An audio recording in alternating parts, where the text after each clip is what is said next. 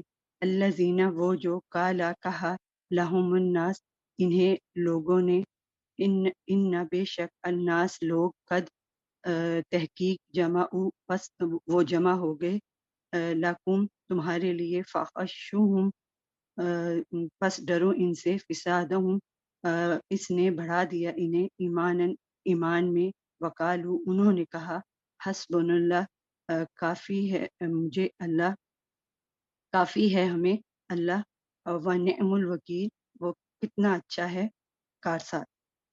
شاباش، ترجمہ تو بہت اچھا سنایا، بس عربک ذرا سا دیکھیں، فخشوہم، فخشوہم نہیں ہے، فخشوہم، اور فزادہم، بہت کلیئرلی اس کو پڑھیں، فزادہم۔ اسی طرح ونعم الوکیل، ٹھیک ہے۔ باقی عربک کو ذرا دیکھ لے گا۔ اس آیت کی لسننگ آپ کسی قاری کی آواز میں کم سے کم 3 بار کریں، لسننگ سے انشاءاللہ صحیح پروننسیشن اور بہتر ہو۔ بارک اللہ فیک۔ جی، نیکسٹ ہے سورۃ التوبہ کی آیت 129۔ زونی آپ سنائیے۔ جی، فَإِن، پھر اگر، تولو، وہ منہ موڑ لے، فقل، تو کہہ دے، حسبی اللہ، کافی ہے میرے لیے اللہ، اللہ، لا نہیں، الہ، معبود، کوئی معبود، الا، سوائے ہوا وہ، علیہ، اس پر، توکلت، میں نے بھروسہ کیا، توکل کیا، وہو، اور وہ، رب ہے، عرش کا، عظیم، عظیم، بڑا، عظیم کا یا بڑا، بہت بڑا۔ شاباش، ٹھیک ہے، بہت بڑا۔ تولو کی ذرا سا پروننسیشن دوبارہ دیکھیے گا، تولو، ٹھیک ہے۔ باقی ماشاءاللہ ٹھیک ہے، حسن کی، بارک اللہ فیک۔ جی، نیکسٹ اس کا سورۃ آل عمران کی آیت 159 کا ترجمہ ڈاکٹر وجیہہ آپ بتائیے۔ توکل، پس توکل کرو، اللہ پر، اللہ کے، اللہ بے شک اللہ یحب، محبت کرتا ہے، المتوکلین، توکل کرنے اللہ تعالیٰ محبت کرتا ہے توکل کرنے والوں سے، ماشاء اللہ فیک۔ ٹھیک ہے، اللہ تعالیٰ ہم سب سے محبت کرے اور ہمارا توکل اپنے آپ پر بڑھائے۔ ٹھیک ہے جناب، نیکسٹ جو ہے وہ ہماری جو دعا ہے یہ ہم نے سنائیں گے، اس کا ترجمہ تسنیم، آپ سنائیں گے اس کا ترجمہ؟ مائک کھولیں اپنا، اگر کھلتا ہے آپ کا مائک۔ جی، ربنا، اے میرے رب، علیکا توکلنا، تو ہی توکل، تجھی پہ بھروسہ کیا، وہ علیکا، اپنا تیری ہی طرف رجوع کرتی ہوں، وہ علیک المصیر، تیری ہی طرف لوٹنا ہے۔ ترجمہ تو باقی سب ٹھیک ہے، بس ضمائر کے ٹھیک نہیں ہے۔ دیکھیں، ربنا کا مطلب ہے اے ہمارے رب، میرے رب نہیں، کیونکہ اگر ہوتا رب بھی تو اس کا مطلب ہوتا میرے رب، اور ربنا جو ہے نا ظاہر کرتا ہے جمع کو۔ اسی طرح علیہ کی توکلنا، تجھ پر بھروسہ کیا ہم نے۔ باقی ٹھیک ہے، بارک اللہ فیک۔ ٹھیک ہے جی، خالدہ خانم آپ سنائیے نیکسٹ دعا، اس کا ترجمہ۔ جی، بسم اللہ الرحمن الرحیم۔ اللہ ربی، اللہ ہی میرا رب ہے، لا اشرکو، میں اس کے ساتھ کسی کو شریک نہیں کرتا، بہی شیئن، کسی چیز کو بھی۔ دوبارہ پڑھیں، پورا بتائیں، لا اللہ ربی، لا اشرک بہی شیئن، اللہ ہی میرا رب ہے، میں اس کے ساتھ کسی کو شریک نہیں کرتا۔ اشرکا نہیں، اشرکو، باقی ٹھیک ہے، ماشاءاللہ، گڈ، بارک اللہ فی علمک۔ جی، آئمہ وسیم آپ سنائیے اگلی دعا کا ترجمہ۔ جی میم، اعوذ بکلمات اللہ التامۃ میں پناہ مانگتی ہوں اللہ کے تمام کلمات کے ساتھ، من شر ما خلق، ہر اس چیز کے شر سے جو اس نے پیدا کی ہے۔ ٹھیک ہے، گڈ، ترجمہ از گڈ، لیکن الفاظ اس کو دیکھیں، اعوذ بکلمات اللہ تام، بکلمات اللہ تام تام تام، ٹھیک ہے، تو یہاں پہ دونوں تشدید ہے نا، تو دونوں جگہ تشدید کو ادا کریں گے، باقی ٹھیک ہے ماشاء اللہ۔ جی نیکسٹ زوم یوزر کے نام سے کون ہے ہمارے ساتھ؟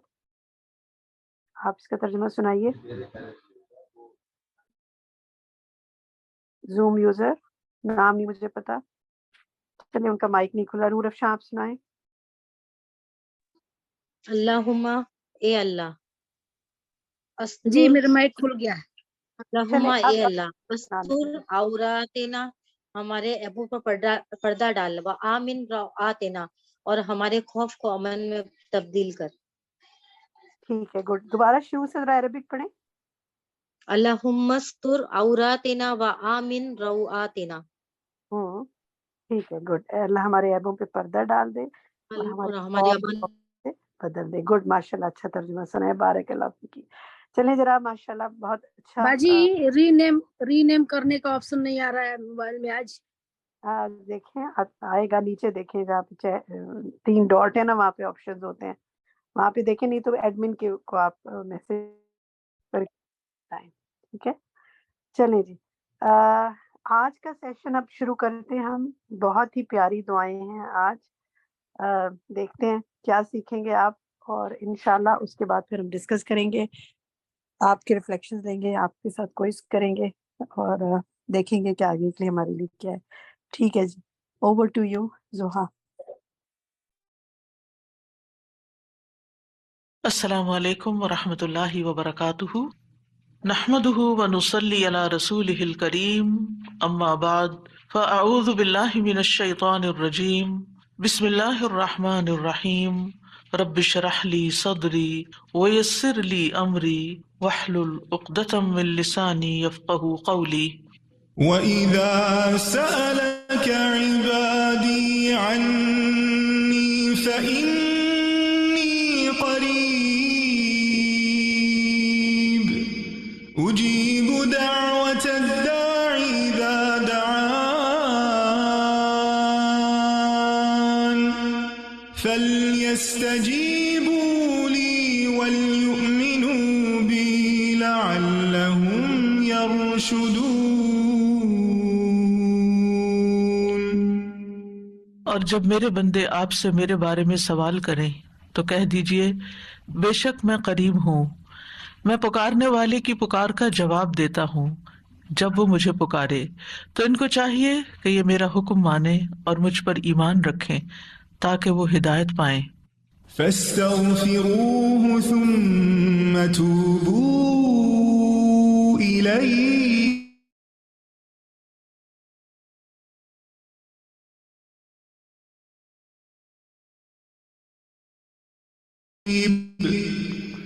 سو اس سے بخشش مانگو، پھر اس کی طرف پلٹ آؤ، یقیناً میرا رب قریب ہے، قبول کرنے والا ہے۔ اللہم ربنا ولک الحمد حمدا کثیرا طیبا مبارکا فیہ، اے اللہ ہمارے رب، تیرے ہی لیے سب تعریف ہے، بہت زیادہ پاکیزہ اور بابرکت تعریف۔ سبحان اللہ وبحمدہ سبحان اللہ العظیم، سبحان اللہ وبحمدہ سبحان اللہ العظیم، پاک ہے اللہ اپنی تعریف کے ساتھ، پاک ہے اللہ جو بڑا عظمت والا ہے۔ اللہم صلی علی محمد وعلی آل محمد کما صلیت علی ابراہیم وعلی آل ابراہیم انک حمید مجید۔ اللہم بارک علی محمد وعلی آل محمد کما بارکت علی ابراہیم وعلی آل ابراہیم انک حمید مجید۔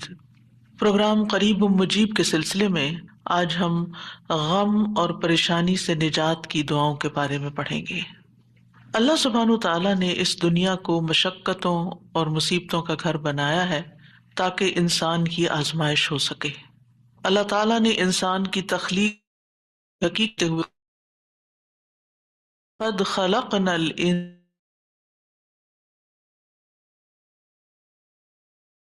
بلا شبہ، اور اس مشقت سے مراد وہ سختیاں اور مشقتیں ہیں جو انسان اس دنیا میں برداشت کرتا ہے، اور وہ مشقتیں بھی جو برزخ میں ہوگی، قبر میں ہوگی، اور وہ جو قیامت کے دن اس کو برداشت کرنا ہوگی۔ یعنی انسان کی زندگی کا سفر مشقتوں کا سفر ہے، اور اس ریالٹی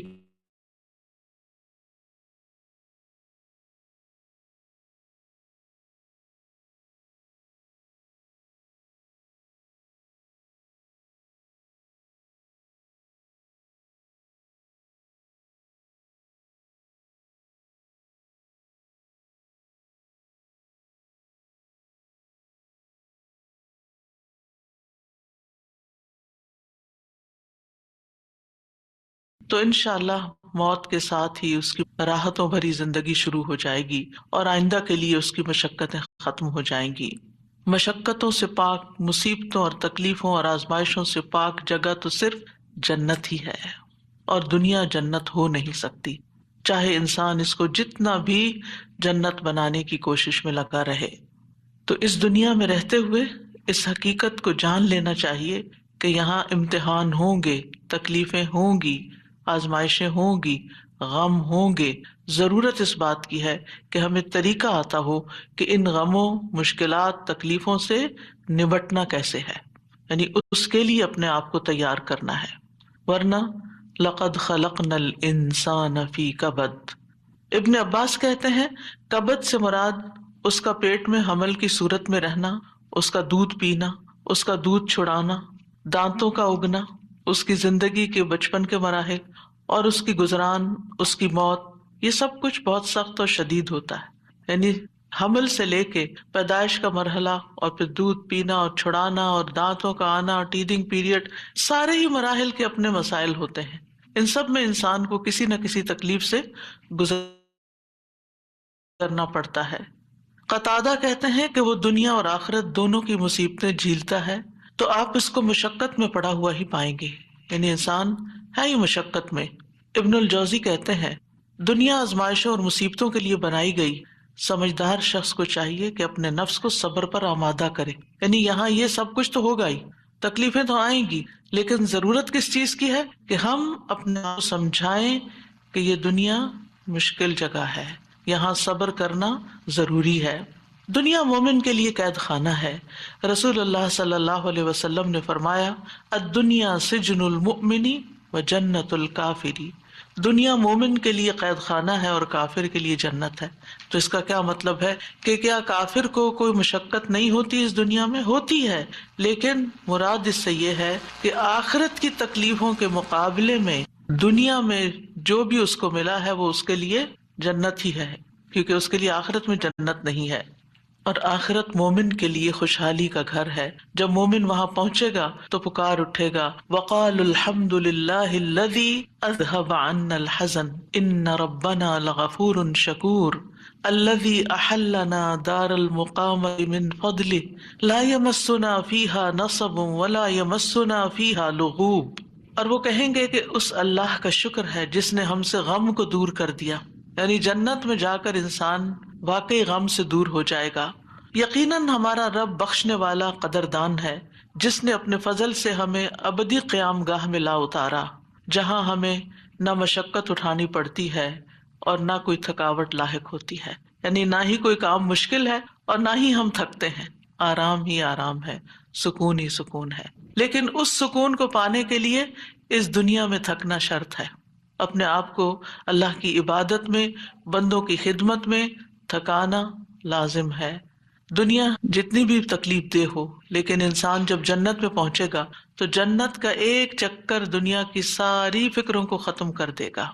نبی صلی اللہ علیہ وسلم نے فرمایا قیامت کے دن اہل جنت میں سے اس آدمی کو پیش کیا جائے گا جسے دنیا میں لوگوں میں سے سب سے زیادہ تکلیفیں آئی ہوں گی، پھر اسے جنت میں صرف ایک غوطہ دے کر، یعنی ایک چکر لگوا کر پوچھا جائے گا اے ابن آدم، کیا تو نے کبھی کوئی تکلیف بھی دیکھی؟ کیا تجھ پر کبھی کوئی سختی بھی گزری؟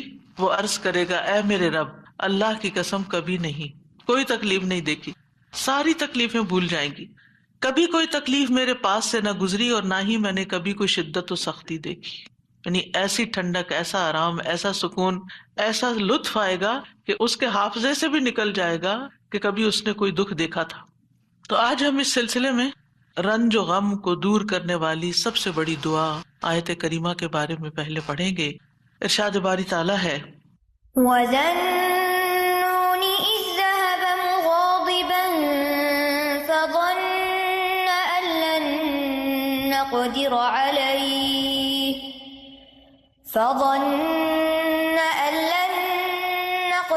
عَلَيْهِ فَنَادَىٰ فِي الظُّلُمَاتِ أَن لَّا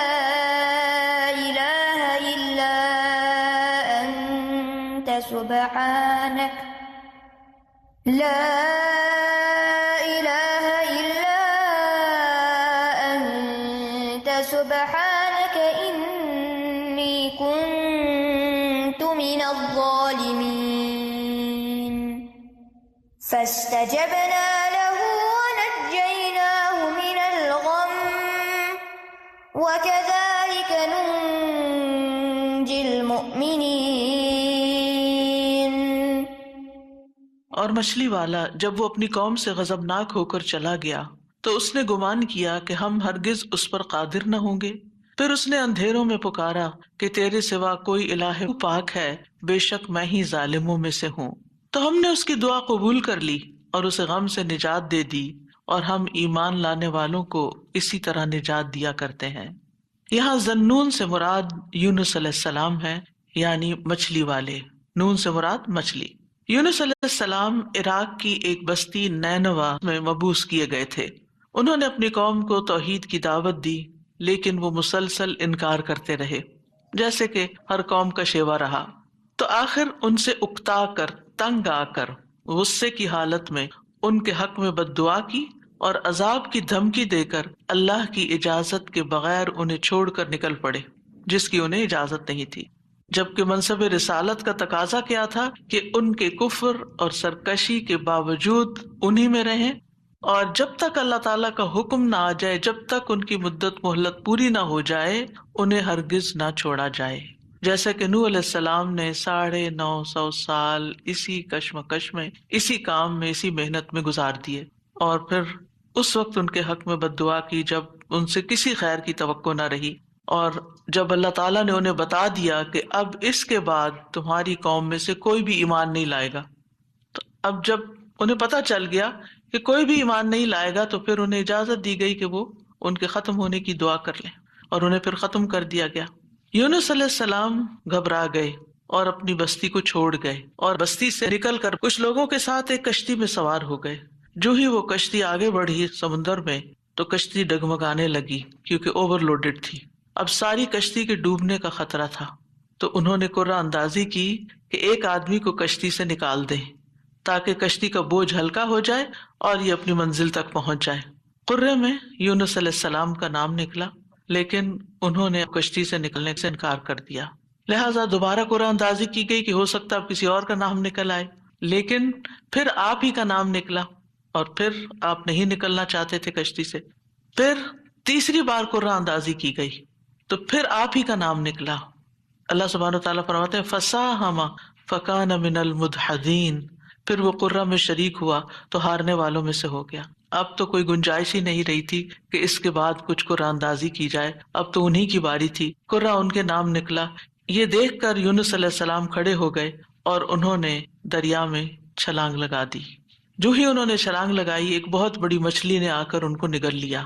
آپ اس وقت مچھلی کے پیٹ میں جاتے ہی مسلسل تسبیح کرنے لگے۔ مچھلی ان کو لے کر سمندر کی گہرائیوں میں چلی گئی، اور اب یہاں پر مچھلی کے پیٹ کا اندھیرا اور سمندر کی گہرائیوں کا اندھیرا، اور پھر اس کے بعد رات کا اندھیرا۔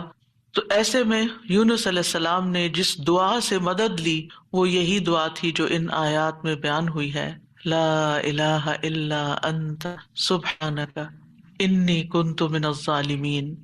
تو بہرحال اللہ سبحانہ تعالیٰ نے ان کی دعا سن لی، انہیں غم سے نجات دی، اور مچھلی نے آپ کو ساحل پر اگل دیا، ایسے ساحل پر جہاں نہ کوئی انسان تھا، نہ کوئی پرندہ، نہ کوئی درخت اور نہ کوئی سایہ۔ پھر اللہ کے اذن سے انہیں یعنی کدو کی بیل کا سایہ بھی فراہم کیا گیا، اور اس کے ساتھ ساتھ کھانے کو بھی دیا گیا، اور ان کی جب تکلیف دور ہوئی اور وہ چلنے کے قابل ہوئے، کیونکہ ظاہر ہے کہ مچھلی کے اسٹمک میں ایسڈ ہوتا ہے، اور وہ ایسڈ نے ان کی اسکن کو اور ان کے پوری ہوش و حواس، ان کی آنکھیں، ان کی ہر چیز کو کتنا متاثر کیا ہوگا۔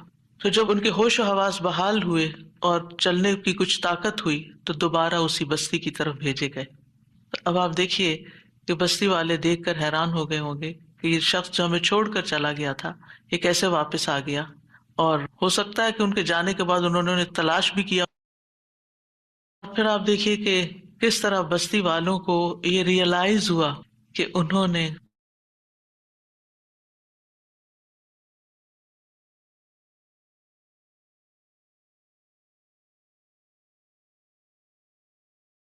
اور اس طرح ان کی نجات کے بعد ان کو اللہ تعالیٰ نے چن لیا۔ اسی طرح اللہ سبحانہ وتعالیٰ اس بستی کے بارے میں فرماتے ہیں فَلَوْلَا كَانَتْ قَرْيَةٌ آمَنَتْ فَنَفَعَهَا إِيمَانُهَا إِلَّا قَوْمَ يُونُسَ لَمَّا آمَنُوا كَشَفْنَا عَنْهُمْ عَذَابَ الْخِزْيِ فِي الْحَيَاةِ الدُّنْيَا وَمَتَّعْنَاهُمْ إِلَىٰ حِينٍ۔ سو کوئی ایسی بستی کیوں نہ ہوئی جو ایمان لائی ہو پھر اس کے ایمان نے اسے نفع دیا ہو یونس کی قوم کے سوا۔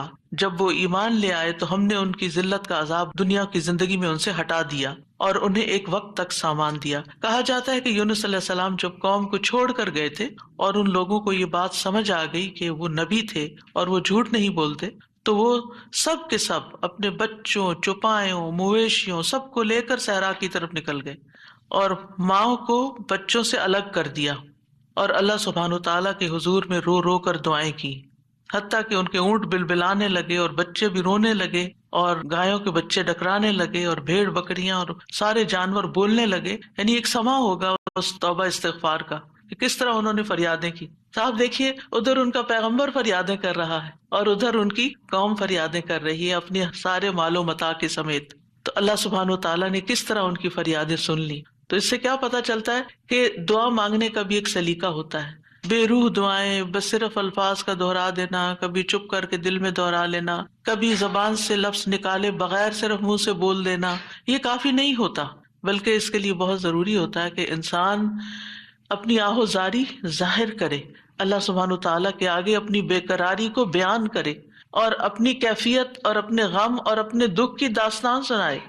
اور دعا میں محنت نہیں کرتے، ہم ایک آدھ دفعہ بس کر لیتے ہیں، کبھی تھوڑا بہت آنسو بھی آ گئے، تھوڑا بہت رو پڑے اور بات ختم ہو گئی، اور پھر کہا ہم نے تو بڑی دعا کر لی، ہماری تو سونی نہیں جاتی۔ یونس علیہ السلام نے یہ آیت کریمہ کیسے پڑھا تھا، اور ہماری قوم میں کیسے رواج ہے آیت کریمہ پڑھنے کا؟ یعنی باتیں بھی چل رہی ہوتی ہیں اور گٹنیاں پھینکی جا رہی ہوتی ہیں اور 1.25 لاکھ پورا کرنا ہوتا ہے، اور کوئی صحیح پڑھ بھی رہا ہوتا ہے اور کوئی اس کے پروننسیشن بھی نہیں جانتا اور کچھ سے کچھ اس کو پڑھ رہا ہوتا ہے، اور پھر یہ کہ توقع رکھتے ہیں کہ اب ہم نے 1.25 لاکھ پڑھ کے دے دیا ہے تو ہماری مشکل ضرور آسان ہو جائے۔ حالانکہ بات 1.25 قرائن سے کہیں یہ پتہ نہیں چلتا کہ یونس علیہ السلام نے 1.25 لاکھ پورا کیا تھا اور جب وہ اس سے نکلے تھے۔ ہو سکتا ہے انہوں نے چند ہی بار پکارا، لیکن پوری تکلیف میں جب کراہتے ہوئے روتے ہوئے پکارا تو اللہ سبحانہ تعالیٰ نے اس دعا کو سن لیا۔ تو ہم سب کو بھی چاہیے کہ اپنی دعاؤں کے اندر رقت پیدا کریں، خشوع پیدا کریں، عاجزی سے دعا مانگیں، رو کے دعا مانگیں۔ جو بھی مشکلات اٹکی ہوئی ہیں، جو بھی مسائل ہمارے ارد گرد ہم پہ چھائے ہوئے ہیں، جن چیزوں کی طرف سے بھی ہم پریشان ہیں، جو بھی غم، ہم، حزن اور مستقبل کے فکر اور پریشانیاں، جو چیزیں بھی ہماری زندگی میں عام ہو رہی ہیں، ان سب کو دور کرنے کے لیے ہم اللہ کو پکاریں اور خوب پکاریں۔ تو اللہ سبحانہ تعالیٰ نے یہاں ان کا نام نہیں لیا ان آیات میں، بلکہ ذنون کہا، مچھلی والا، کیونکہ نون مچھلی کو کہتے ہیں اور مچھلی نے انہیں نگل لیا تھا۔ وَذَنُّونِ إِذْ ذَهَبَ مُغَاضِبًا، یعنی غصے میں گئے تھے، ناراض ہو کے گئے تھے قوم سے۔ فَظَنَّ أَن لَّن نَّقْدِرَ عَلَيْهِ، انہوں نے یہ ہرگز نہیں سمجھا کہ اللہ تعالیٰ ان پر قابو نہ پا سکے گا۔ یعنی اس کا مطلب ہے کہ انہوں نے سمجھا کہ شاید ان کی پکڑ نہیں ہوگی، یعنی انہیں کچھ کہا نہیں جائے گا۔ قدرہ کا مطلب ہوتا ہے کسی پہ کوئی چیز تنگ کر دینا، جس سے رزق کی تنگی کے لیے بھی یہ لفظ قرآن میں استعمال ہوتا ہے۔ مطلب یہ ہے کہ یونس علیہ السلام جب اپنی قوم کو چھوڑ کر نکل رہے تھے تو انہوں نے یہ سمجھا تھا کہ اس پر وہ حق بجانب ہیں اور ان کی پکڑ نہیں ہوگی، یعنی ہم انہیں اللہ تعالیٰ کا حکم نہیں آیا تھا زندگی میں ایسے کام شروع کر دیتے ہیں یا ایسے ڈیسیژن لے لیتے ہیں اور ساتھ ہی اس خوش فہمی میں مبتلا ہو جاتے ہیں، یہ تو معمولی سی بات ہے، اس پہ اللہ تعالیٰ کیا پکڑے گا، اس پہ نہیں پکڑ ہوتی. لیکن کبھی بھی جان بوجھ کے نافرمانی نہیں کرنی چاہیے، اور انسان کو حد الوسع کوشش کرنی چاہیے کہ اللہ تعالیٰ کی ناراضگی کے کاموں سے بچے، اور کسی بھی گناہ کو ہلکا نہیں سمجھنا چاہیے، چھوٹا نہیں سمجھنا چاہیے کہ اس پہ نہیں پکڑ ہوتی. لیکن پکڑ ہو گئی. لا الہ الا انت سبحانک انی کنت. آپ دیکھیے ہم سے بھی جب کوئی غلطی ہوتی ہے نا، کوئی بات منہ سے غلط نکل جائے، کوئی ہمارا رویہ کسی کے ساتھ غلط ہو جائے، معاملہ کسی کے ساتھ سخت ہو جائے، ہم کسی کے ساتھ تلخ ہو جائیں، تو اس کے بعد ہمارے دل میں ریگریٹ ضرور آتی ہے، ہمیں احساس ہوتا ہے. اور حدیث میں آتا ہے کہ فرشتہ 6 گھڑیاں قلم اٹھائے رکھتا ہے. اگر اس میں، اب گھڑیوں سے مراد کتنی ڈیوریشن ہے یہ نہیں مجھے معلوم، لیکن مطلب یہ ہے کہ کچھ دیر اس کو دی جاتی ہے کہ کیا یہ اپنی غلطی مانتا ہے. اور کچھ اللہ کے بندے ایسے ہوتے ہیں کہ جو ہی ان سے غلطی ہوتی ہے، دل میں پنچ ہوتی ہے، ان کو شرمندگی ہوتی ہے، وہ فوراً استغفار شروع کر دیتے ہیں اور اپنی غلطی کو مان جاتے ہیں اور کہتے ہیں کہ یہ کیا کیا میں نے، مجھے ایسا نہیں کرنا چاہیے تھا. اور پھر کیا ہوتا ہے، اللہ تعالیٰ اپنی رحمت سے معاف کر دیتا ہے ایسے بندوں کو. تو یونس علیہ السلام سے بھی جو ہو گئی کمی، اس کے بعد انہیں احساس ہو گیا کہ ایسے ہی ان کا نام کرے میں نہیں نکلا. اسی طرح ہم پر جب کوئی مشکل آتی ہے تو بعض اوقات انسان سوچتا ہے کہ یہ مشکل ایک دفعہ آئی ہے، پھر آ گئی ہے، یہ کیا ہو رہا ہے میرے ساتھ، یہ کیوں آ رہی ہے، ضرور میں نے کوئی ایسی غلطی کی ہے. پھر انسان استغفار شروع کر دیتا ہے اور آیت کریمہ کا ورد شروع کر دیتا ہے کہ کوئی مصیبت اللہ کے اذن کے بغیر نہیں آتی. یہ اگر مشکل آئی ہے، مصیبت آئی ہے، تو ضرور اس کے پیچھے کوئی وجہ ہے. تو آپ دعا کر سکتے ہیں کہ یا اللہ مجھے میری غلطی دکھا دے، مجھے میرا جو بھی گناہ ہے مجھے اس کی یاد آ جائے، مجھے اس کی سمجھ آ جائے، میں اس کو چھوڑ دوں، تو اس کو معاف کر دے. تو استغفار کی کثرت جو ہوتی ہے وہ انسان کو مشکلات سے نجات دیتی ہے. فنادى في الظلمات، تو انہوں نے اندھیروں میں پکارا. کون سے اندھیرے؟ رات کا اندھیرا، سمندر کا اندھیرا، مچھلی کے پیٹ کا اندھیرا اور غموں کا اندھیرا، کہ میں کہاں پھنس گیا ہوں، وہاں سے نکلنے کا کوئی راستہ ہی نہیں. آپ دیکھیے کہ اگر کوئی ڈور بند ہوتا ہے تو انسان ڈور بجاتا ہے، کوئی آ کے کھول دیتا ہے، دروازہ توڑ دیتا ہے، انسان کچھ نہ کچھ حل نکل آتا ہے. گھر کے اندر فکر میں ٹریپ ہو گیا، کہیں اور ٹریپ ہو گیا، کوئی آ کے آگے بڑھ کے کوئی مدد کر سکتا. لیکن مچھلی کے پیٹ کے اندر ٹریپ ہو جانا، نو وے آؤٹ. اور آپ کو پتا مچھلی کا پیٹ ہوتا بڑا ہے، جیسے ویل مچھلی ہے نا، تو اس کا جو ماؤتھ ہوتا ہے وہ بہت چھوٹی چیز ہوتی ہے، اور کئی ٹن کریل کھا جاتی ہے، لیکن یہ ہے کہ چھوٹی چیز اندر لے جا سکتی. اب یہ تو اللہ کے اذن سے اس کا منہ کھل گیا ہوگا اور وہ اندر چلے گئے، اور یہ بھی نہیں ہمیں پتا کہ وہ ویل تھی یا کوئی اور، کیونکہ سمندر کی اکثر مخلوق تو ہمارے علم میں ہی نہیں ہے، یہ تو انسانوں کے اندازے ہیں. تو بہرحال ان کے دل پہ جو غم تھا اور جو تکلیف تھی، اس میں انہوں نے پکارا اور سب سے پہلے توحید کا اقرار کیا، لا الہ، کہ اس وقت مجھے پکا یا مجھے اس پر پورا اعتماد ہے، مشکل سے صرف تو نکال سکتا ہے، کوئی بھی نہیں. میری فریاد سننے والا کوئی نہیں، میری مدد کرنے والا کوئی نہیں، میرے کام آنے والا کوئی نہیں. تو آپ دیکھیے مشکلات کے حل کے لیے سب سے پہلی چیز توحید کا اقرار کرنا چاہیے. افسوس لوگ توحید کے اقرار کی بجائے مشکلات میں غیر اللہ کو پکارنے لگتے ہیں، یا علی مدد، یا فلاں مدد، قبر والوں کو پکارنے لگتے ہیں. کس قدر افسوس کی بات ہے. یونس علیہ السلام اپنے رب کو پکار رہے ہیں اور کہہ رہے ہیں کہ تیرے سوا کوئی الہ نہیں، لا الہ. اور انسان کی ناسمجھی دیکھیے کہ وہ مشکل وقت میں غیر اللہ کو پکارے، اس کی مشکل کہاں سے آسان ہو سکتی ہے. اور پھر اس کے بعد الا انت سبحانک، تو پاک ہے، یعنی اللہ تعالیٰ کی ذات کو ہر نقص، ہر عیب، ہر آفت سے منزہ اور پاک قرار دیا. ہمارے ہاں کیا ہوتا ہے، جب کوئی تکلیف آتی ہے یا ہم لوگوں کو بلیم کرتے ہیں، ان کی وجہ سے ہوا ہی ہے، فلاں نے نظر لگا دی ہے، یا پھر ہم اللہ تعالیٰ کو الزام دینے لگتے ہیں کہ اٹس ناٹ فیئر، میرے ساتھ اچھا نہیں ہوا. تو اب آپ دیکھیے جس بندے کی ڈائریکشن ہی صحیح نہیں، اس کی مشکلات کہاں سے حل ہوں گی.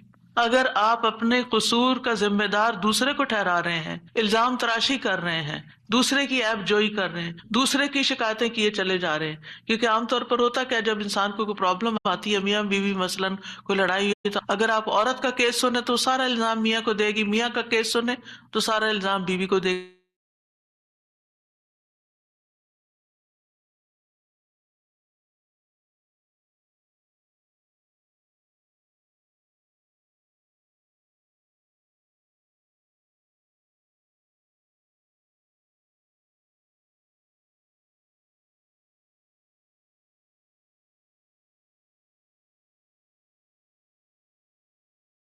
کھیلتے رہے، ایک دوسرے کے اوپر الزام تراشی کرتے رہے، ایک دوسرے پہ بال پھینکتے رہے تو مسئلہ کبھی بھی حل نہیں ہو سکتا. مسئلے کو جاننا، مسئلے کو پہچاننا، مسئلے کا حل کرنا بہت ضروری ہوتا ہے. یہ ایسے ہی ہے کہ جیسے کوئی شخص بیمار ہو جائے اور ڈاکٹر اس کی اصل بیماری کو ڈائگنوز کرنے کی بجائے سب خرابی پیٹ میں ہے اور وہ ٹریٹ کر رہا ہے لوکلی کسی جگہ کو، کہاں سے علاج ہوگا؟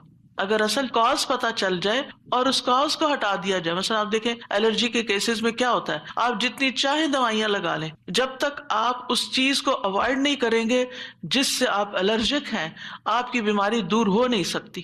اسی طرح اگر انسان کسی مصیبت میں پھنس گیا ہے اور اس کو ڈائگنوز نہیں کر پا رہا اور کرنا نہیں چاہتا، اور خاص طور پر جو چیز اس کے کنٹرول میں ہے اس کو ریموو نہیں کر رہا، تو مسئلہ حل نہیں ہو سکتا.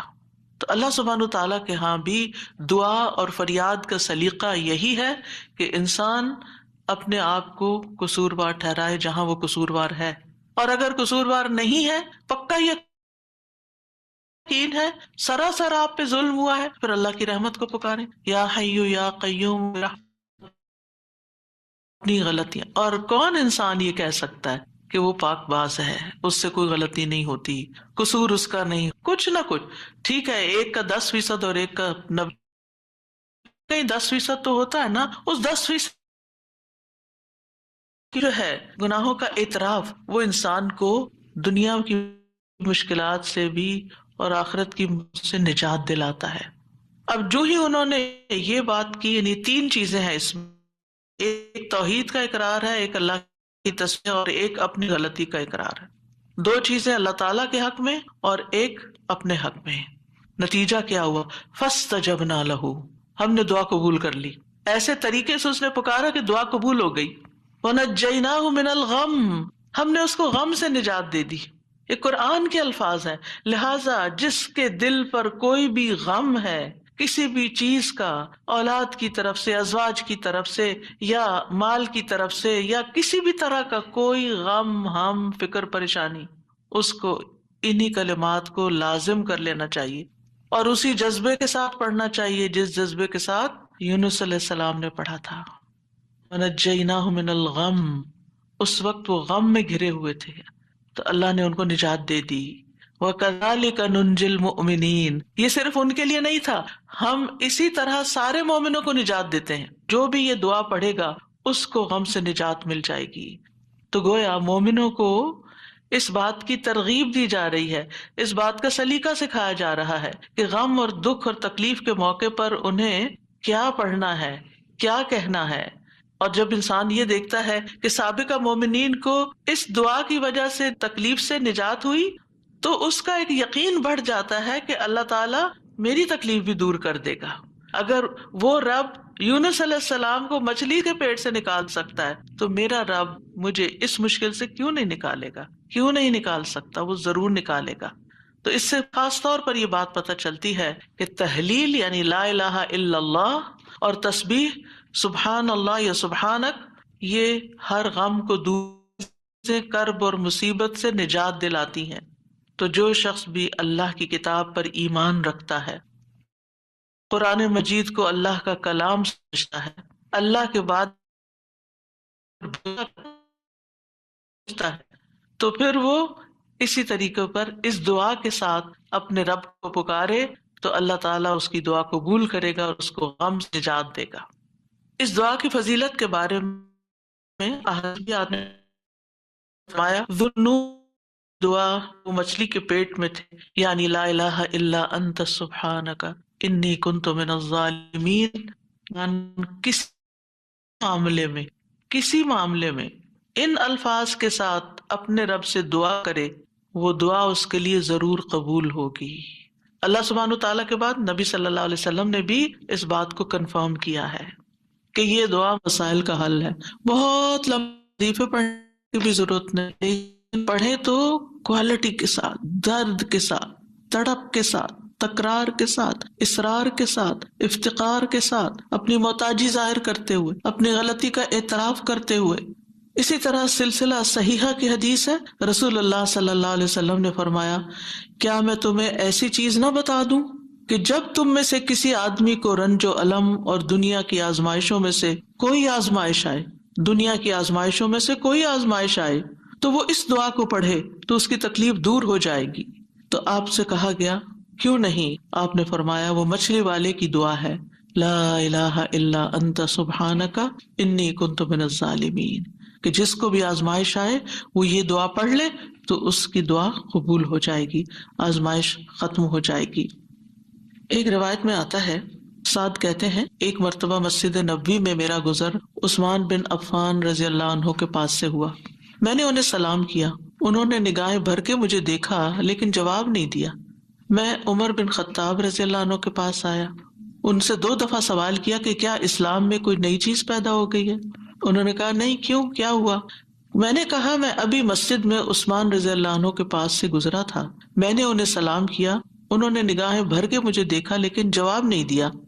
عمر رضی اللہ عنہ نے پیغام بھیج کر حضرت عثمان کو بلا لیا اور فرمایا کہ اپنے بھائی کے سلام کا جواب دینے میں آپ کو کیا رکاوٹ پیش آئی، کس چیز نے آپ کو روکا؟ عثمان رضی اللہ عنہ نے کہا کہ میں نے تو ایسا نہیں کیا۔ سعد کہتے ہیں میں نے کہا بالکل ایسا ہی کیا ہے۔ کہتے ہیں حتیٰ کہ عثمان رضی اللہ عنہ نے قسم کھا لی تو میں نے بھی قسم کھا لی۔ پھر عثمان رضی اللہ عنہ کو کچھ یاد آ گیا تو انہوں نے کہا بلا واستغفر اللہ واتوب الیہ، ہاں ایسا ہوا ہے، میں اللہ سے معافی مانگتا اور توبہ کرتا ہوں۔ آپ ابھی ابھی میرے پاس سے گزرے تھے، دراصل میں اس وقت ایک بات سوچ رہا تھا جو میں نے رسول اللہ صلی اللہ علیہ وسلم سے سنی تھی، اور اللہ کی قسم جب بھی مجھے وہ بات یاد آ جاتی ہے میری آنکھیں پتھرا جاتی ہیں اور میرے دل پہ پردہ آ جاتا ہے، یعنی مجھے اپنی ہوش نہیں رہتی۔ کہتے ہیں سعد نے کہا میں آپ کو اس کے بارے میں بتاتا ہوں۔ رسول اللہ صلی اللہ علیہ وسلم نے ایک مرتبہ کسی گفتگو کی ابتدا میں ایک دعا کا ذکر کیا تھا، تھوڑی دیر کے بعد ایک دیہاتی آیا، اس نے آپ کو مشغول کر لیا، یہاں تک کہ جب رسول اللہ صلی اللہ علیہ وسلم کھڑے ہوئے تو میں بھی آپ کے پیچھے پیچھے چلا گیا۔ جب مجھے اندیشہ ہوا کہ جب تک میں آپ کے قریب پہنچوں گا آپ اپنے گھر پہنچ چکے ہوں گے تو میں نے اپنا پاؤں زمین پر مارا تو رسول اللہ صلی اللہ علیہ وسلم نے میری طرف توجہ کی، پوچھا یہ کون ہے؟ ابو اسحاق ہے؟ کہتے ہیں میں نے عرض کیا جی یا رسول اللہ صلی اللہ علیہ وسلم۔ آپ نے فرمایا کیا بات ہے؟ کہتے ہیں میں نے عرض کیا کہ آپ نے ہمارے سامنے ابتدا میں ایک دعا کا تذکرہ کیا تھا اور پھر ایک دیہاتی نے آپ کو مشغول کر لیا اور آپ نے وہ بتائی نہیں دعا۔ آپ نے فرمایا ہاں وہ یونس علیہ السلام کی دعا ہے جو انہوں نے مچھلی کے پیٹ میں مانگی تھی، یعنی لا الہ الا انت سبحانک انی کنت من الظالمین۔ کوئی بھی مسلمان جب بھی کسی معاملے میں ان الفاظ کے ساتھ دعا کرے گا تو دعا ضرور قبول ہوگی۔ اب آپ دیکھیے کہ یہ صحابہ ہیں، یعنی کہنے کو تو یہ حدیث کا آخری حصہ میں سنا کے آگے چلتی، لیکن مجھے یہ بات اس لحاظ سے اچھی لگتی ہے کہ اس میں ہمارے سیکھنے کی کچھ اور باتیں بھی ہیں۔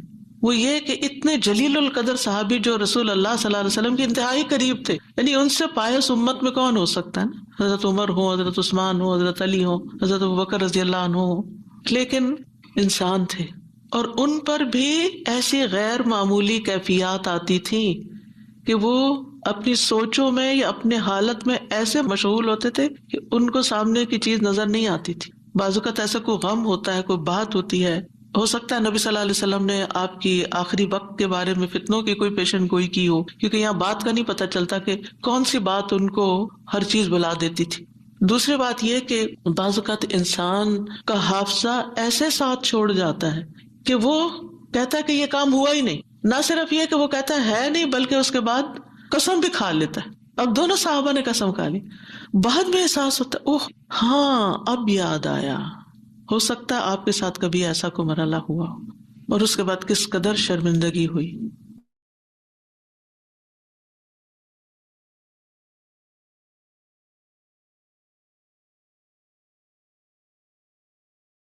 پتا نہیں. 2-3 دفعہ انہوں نے پوچھا, انہیں ہر دفعہ کہا مجھے کچھ پتا نہیں, ایسا کچھ بھی نہیں. لا حول ولا قوت الا باللہ. پھر جب اس شخص سے پوچھا گیا تو پھر دور جا کے مجھے یاد ہے, ہاں وہ میں نکل رہی تھی اور جلدی میں ایسے ہوا تھا, اور میں سوچوں کہ یا اللہ ایسی پھر تکلیف ہوتی ہے نا اندر, کہ اتنی دفعہ میں نے غلط بیانی کی. حافظے کی کمزوری ہے اس انسیڈنٹ کو بالکل بھول جانے کی وجہ سے. خاص طور پر اگر میں کلاس کے لیے نکل رہی ہوں اور مجھے کوئی کچھ بات کہے تو مجھے سمجھ نہیں آتی یہ کیا کہہ رہا ہے. یعنی آپ کی زندگی میں بھی کوئی ایسے اوقات ہوتے ہیں نا جب آپ کسی ضروری کام یا ضروری سوچ میں, تو بچے آ کے کچھ کہتے ہیں وہ فلاں آیا ہے, فلاں کا فون ہے, اور آپ ایسے سنی انسنی کر دیتے ہیں جیسے آپ کو علم ہی نہ ہو. ہم سب انسان ہیں, ہم کمزور ہیں, ہم سے ایسی غلطیاں ہوتی ہیں, ہمیں ایسی غلطیوں کا احساس ہوتے ہی معافی مانگ لینی چاہیے. اور یہ جو ہم استغفار کرتے تو وہ کہتے ہیں کون سا گناہ کیے, کوئی گناہ تو ہے نہیں, کس بات کا استغفار, بے شمار گناہ ہیں ہمارے, اور ہم نے اپنا اعمال نامہ کوئی نہیں دیکھا اب تک کہ جس سے ہمیں یہ پتا چلے کہ وہ مٹ چکے ہیں کہ نہیں مٹ چکے, اور ہمیں اسٹل ابھی اور بھی معافی مانگنے کی ضرورت ہے. تو جب تک ہماری جان میں جان ہے ہم سے کچھ نہ کچھ غلطیاں, کمیاں, کوتاہیاں ہوتی رہیں گی, جانے انجانے. خلق الانسان ضعیفا, ہم کمزور پیدا کیے گئے, چاہے ہم نیکی کے, علم کے, اخلاق کے کسی بھی مرتبے پر ہوں, ہم کمزور ہیں, ہم میں کوئی بڑائی نہیں ہے, اور ہم سب غلطیاں کرتے ہیں. تو ہونا کیا چاہیے, جو ہی یاد آئے غلطی تو غلطی کا اعتراف کر لینا چاہیے, معافی مانگ لینی چاہیے, بندوں سے بھی مانگ لینی چاہیے, اللہ سے بھی معافی مانگ لینی چاہیے, اور پھر اللہ تعالیٰ کی طرف رجوع کرنا چاہیے. تو اللہ سبحانہ و تعالیٰ معاف کر دینے والا ہے, اور وہی ایک اکیلا ہے جو مشکلات سے نکال سکتا ہے. یہ پکا یقین ہونا چاہیے, اور جتنا زیادہ یہ یقین ہوگا نا اتنا ہی زیادہ ہم اللہ کی طرف رجوع کریں گے, اتنا ہی زیادہ محبت کے ساتھ پھر اللہ ہی کو پکاریں گے کہ دروازہ یہی ہے جس کو کٹکھٹانا ہے, ہمیں ادھر سے ہی مسئلہ حل ہونا ہے, اور کوئی رستہ نہیں ہے. جتنی توحید خالص ہوگی اتنی ہی دعا مؤثر ہوگی. اور یہ دعا جو ہے اس کو دعا الکرب بھی کہا جاتا ہے, تکلیف دور کرنے والی دعا. ہمارے ہاں اس کو آیت کریمہ کہا جاتا ہے, ورنہ ہر آیت کریمہ ہے. کریمہ کا مطلب معزز, اور اس کی کوئی گنتی مقرر نہیں ہے, لیکن اگر آپ تکرار سے پڑھیں, 100 دفعہ پڑھ لیں, 20 دفعہ پڑھ لیں, 50 دفعہ پڑھ لیں, ضرور پڑھ لیں, کو وہ منع بھی نہیں ہے, لیکن ایک مخصوص تعداد میں پڑھنے سے ہی مشکل کا حل ہونا, یہ یقین رکھنا یہ غلط ہے, ایسا نہیں ہونا چاہیے. تو اس دعا میں پھر دوہرا دیتی ہوں کیونکہ اصل سبق یہ ہے جو آپ کو سیکھنا ہے, اور دعا تو آپ کو سب کو آتی, پہلے سے بھی پتا ہے, اور یہ حدیثیں بھی سنی ہوئی ہیں. جس چیز کو پلے باندھنا, جس چیز کو پکڑ کے رکھنا ہے, وہ کیا چیز ہے کہ جس سے یہ دعا اتنی افیکٹو ہے. تو اس میں 4 چیزیں ہیں. ایک ہے توحید, دوسرے ہے اللہ کو ہر عیب اور نقص سے پاک قرار دینا, تیسرے اپنے عبودیت کا اقرار کہ میں بندہ ہوں, غلطیوں والا ہوں, اور چوتھے اپنی غلطی اور کوتاہی کو مان جانا, اپنی غلطی کا اعتراف کرنا. جس بندے کے اندر یہ 4 چیزیں ہوں گی, جس دعا میں یہ 4 چیزیں آ جائیں گی, انشاءاللہ وہاں مسائل حل ہو جائیں گے. اور پھر آپ دیکھیے کہ انسان کا نفس جو ہے نا, ایک دم ذرا سی بھی کوئی اس کو چیز ملے, کچھ حاصل ہو تو ایک سرکشی کا شکار ہو جاتا ہے, تکبر اور غرور میں آ جاتا ہے. تو اپنے آپ کو تکبر اور غرور سے نجات دینا ہے, کیونکہ کچھ لوگوں کا خیال ہوتا ہے کہ I am very important and I can do every thing, اور میں سب کچھ کر سکتا ہوں, اور سیلف ریلائنس ہوں, میں سیلف میڈ ہوں, اور پتہ نہیں کیا کیا اپنے بارے میں جھوٹی توقعات, اور اپنے آپ کو بڑھا چڑھا کے پیش کرنا, اور اپنے آپ کو بڑی چیز سمجھنا. یہ چیزیں اللہ تعالیٰ کو پسند نہیں. لیکن افسوس یہ کہ یہاں کے کلچر کی وجہ سے یہ چیزیں ہمارے بچوں کے اندر اتنی انسٹل ہو گئی ہیں کہ وہ ایک ایروگنس کے لیول تک بعض اوقات اخلاق پہنچ جاتا ہے, جو کہ انتہائی خطرناک ہے. تو بچوں کی تربیت میں یہ ایلیمنٹ یاد رکھیں کہ ان کو کانفیڈینس دیں کہ یو کین ڈو, آپ ٹرائی کرو, آپ کر سکتے ہو, اللہ نے آپ کو یہ اور یہ اور یہ دیا, نعمتوں کو یاد کرائیں, لیکن اس کی ایک لکیر کھینچے, اس سے آگے نہیں جائیں کہ you are not everything. کرنے والا اللہ ہے, انسان صرف اسباب اختیار کرتا ہے, لیکن ساری طاقت لا حول ولا قوت الا باللہ. اور پھر یہ کہ اللہ تعالیٰ کی جو خالق کی عظمت ہے اور اس کی جو اہمیت ہے ہماری زندگی میں, اس کا اظہار اور اقرار کرنا, اور اس کو پاک قرار دینا, اور اس سے ظلم کی نفی کرنا کہ آپ ظالم نہیں, میں ظالم ہوں, انی کنت من الظالمین, اور غلطیاں میری ہیں, یہ بہت ضروری ہے. جہاں تک غم اور پریشانی کا تعلق ہے زندگی میں, تو یاد رکھیے کہ غمگین رہنا ایمان کی علامت نہیں, ٹھیک ہے, یعنی ہر وقت غمگین نہیں رہنا چاہیے. غم ایمان کے مراتب میں سے نہیں. ابن قیم رحمہ اللہ کہتے ہیں, جان لیں غم راستے کی رکاوٹوں میں سے ہے. یعنی اللہ کی طرف جانے والا جو راستہ ہے، سالک کہتے ہیں نا جانے والے کو، آپ نے سنا ہوگا لفظ سالک. تو اللہ کی طرف جانے والا جو راستہ ہے، غم اس راستے کی رکاوٹ ہے. غم آپ کی ہمت، طاقت، صلاحیت کو کم کرتا ہے، آپ کی عبادت میں رکاوٹ ڈالتا ہے. آپ نماز شروع کر لیتے ہیں، آپ کو پتہ ہی نہیں ہوتا کہ کیا پڑھ رہے ہیں. آپ دعا مانگنے لگتے ہیں، آپ کا دل اڑا ہوا ہوتا ہے، آپ کو سمجھ نہیں آتی آپ کیا بول رہے ہیں. تو غم سے ہمیشہ پناہ مانگے کہ ہم پر غم نہ آئے. وہ کہتے ہیں یہ ایمان کے مراتب اور مقامات میں سے نہیں، اور نہ ہی اللہ کے راستے پر چلنے والوں کی منازل میں سے ہے. یہی وجہ ہے کہ اللہ نے کسی ایک جگہ پر بھی غم کرنے کا حکم نہیں دیا. صبر کا حکم دیا، شکر کا حکم دیا، توکل کا دیا، لیکن غم کرنے کا حکم نہیں دیا کہ غم کرو، غمگین رہو. اور نہ ہی غم کی کہیں تعریف فرمائی ہے، بلکہ غم سے منع کیا ہے. غم مصیبتوں میں سے ایک مصیبت ہے، اور ہمیں دعا کرتے رہنا چاہیے کہ اللہ تعالیٰ اس مصیبت کو ہم سے دور ہی رکھے. یہی وجہ ہے کہ جنتی لوگ جنت میں پہنچ کر کیا کہیں گے؟ الحمدللہ الذی اذہب عنا الحزن. سب تعریفیں اللہ کے لیے ہیں جس نے ہم سے غم دور کر دیا. یعنی جنتی جنت میں جا کر جس چیز سے خوش ہوں گے وہ کیا کہ جنت میں غم نہیں ہے، کوئی پریشانی نہیں ہے. اللہ سبحانہ و تعالیٰ بندے کو غمگین ہونے سے منع فرماتا ہے. سورۃ آل عمران میں جنگ احد کے سلسلے میں اللہ تعالیٰ فرماتے ہیں اذ تسعدون ولا تلوون علی احد والرسول يدعوكم في اخراكم فاصابكم غما بغم لكي لا تحزنوا على ما فاتكم ولا ما اصابكم والله خبير بما تعملون. اور وہ وقت یاد کرو جب جنگ احد میں تم بھاگے چلے جا رہے تھے اور کسی کی طرف مڑ کر بھی نہ دیکھتے تھے، حالانکہ اللہ کا رسول تمہیں پیچھے سے بلا رہا تھا. پھر اللہ نے تمہیں رنج پر رنج دیے تاکہ تم ایسی بات پر غم نہ کرو جو تمہارے ہاتھ سے نکل جائے، اور نہ ایسی مصیبت پر غم کرو جو تم پہ نازل ہو، اور جو کام بھی تم کرتے ہو اللہ ان سے خوب واقف ہے. یعنی یہ ٹریننگ ہو رہی تھی. یعنی ایک کے بعد ایک صدمہ کیوں آیا؟ تاکہ غم زندگی سے نکل ہی جائے. پھر فرمایا وَلَا تَهِنُوا وَلَا تَحْزَنُوا وَأَنْتُمُ الْأَعْلَوْنَ إِن كُنتُم مُؤْمِنِينَ. اتنی تکلیف اٹھا کے، سب سے بڑی تکلیف مسلمانوں کے لیے کیا تھی کہ نبی صلی اللہ علیہ وسلم کا دانت مبارک شہید ہو گیا تھا اور آپ کو چوٹ لگی تھی اور آپ گر پڑے تھے. تو یہ بہت بڑا صدمہ تھا. 70 لوگ شہید ہو چکے تھے، گھر گھر میں آفت آ گئی تھی. لیکن اتنے بڑے صدمے کے بعد بھی اللہ تعالیٰ کا حکم کیا ہے؟ وَلَا تَهِنُوا وَلَا تَحْزَنُوا. غمگین مت رہو، غم نہیں کرو. غم کا موقع ہے، غم کی بات ہے، لیکن فرمایا نہیں، غم نہیں کرنا، کیونکہ غم انسان کو کھوکھلا کر جاتا ہے، غم انسان کو کمزور کر جاتا ہے. تمہیں تو آئندہ ابھی اور مقابلے کرنے ہیں، اور اگر تم غم منانے بیٹھ گئے تو ہمت، جرت سب کچھ چلا جائے گا، بزدل ہو جاؤ گے. غم ایک مصیبت نہیں، غم مصیبتوں کی لائن لے کے آتا ہے، ایک کے بعد ایک مصیبت اس کے ساتھ چلی آتی ہے. اس لیے غمگین نہیں ہونا. موسیٰ علیہ السلام کی والدہ نے جب موسیٰ علیہ السلام کو چھوڑنا تھا دریا میں تو اللہ تعالیٰ نے ان کی طرف الہام کیا کہ بچے کو دودھ پلاتی رہو ابھی، پھر جب تجھے اس کے قتل کا خوف ہو تو اسے دریا میں ڈال دینا. اور کیا کرنا؟ ولا تخافی ولا تحزنی. نہ خوف کرنا نہ غم کرنا. اللہ اکبر. کوئی بھی ماں جس کا بچہ چھوٹا ہو وہ تو کسی دوسرے کے ہاتھ میں بھی بچے کو دیتے ہوئے خوف اور غم کا شکار ہوتی ہے. خوف کیا ہوتا ہے؟ پتہ نہیں گرا ہی نہ دے بچے کو. اور غم کیا ہوتا ہے کہ جدائی ہو گئی ہے بچے سے، پتہ نہیں یہ کیا سکھا دیں اس کو، پتہ نہیں یہ کیسے پیش آئے اس سے. تو ماں اگر اپنا بچہ کسی اور کو دیتی ہے تو غمگین ہوتی. کہاں یہ کہ باسکٹ میں ڈال کے دریا میں ڈال دو، اور ساتھ اللہ کا حکم خوف اور غم کرنا ہی نہیں. اب بتائیں کیا کرے، کیسے دل کو تھامے. یہی اصول سیکھ لیں زندگی کے لیے. جہاں کہیں غم پاس آئے، کہیں رونا آئے، کہیں دکھی ہو، اللہ تعالیٰ کا یہ فرمان یاد کر لیں. اور ہے بھی عورت کے لیے، وَلَا تَخَافِي وَلَا تَحْزَنِي. اپنے آپ کو خود یاد کرائیں، وَلَا تَخَافِي وَلَا تَحْزَنِي کہتے رہیں. وَلَا تَخَافِي وَلَا تَحْزَنِي. نہ خوف کرو نہ غم کرو، اللہ ہے نا، اللہ مشکل آسان کر دے گا. جس چیز پر بھی تکلیف غم ہوتا ہے اللہ تعالیٰ دن بدلیں گے، یہ سارے حالات بدل جائیں گے. آپ اگر اپنے ماضی کو دیکھیں، کتنے ہی واقعات ایسے ہوئے جن پہ آپ بے حد غمگین ہوئے، پھر ابھی کیوں نہیں ہو رہے ہو؟ تو گزر گیا نا. تو اگر اس وقت بھی تھوڑا کنٹرول کر لیتے تو اچھا ہی تھا.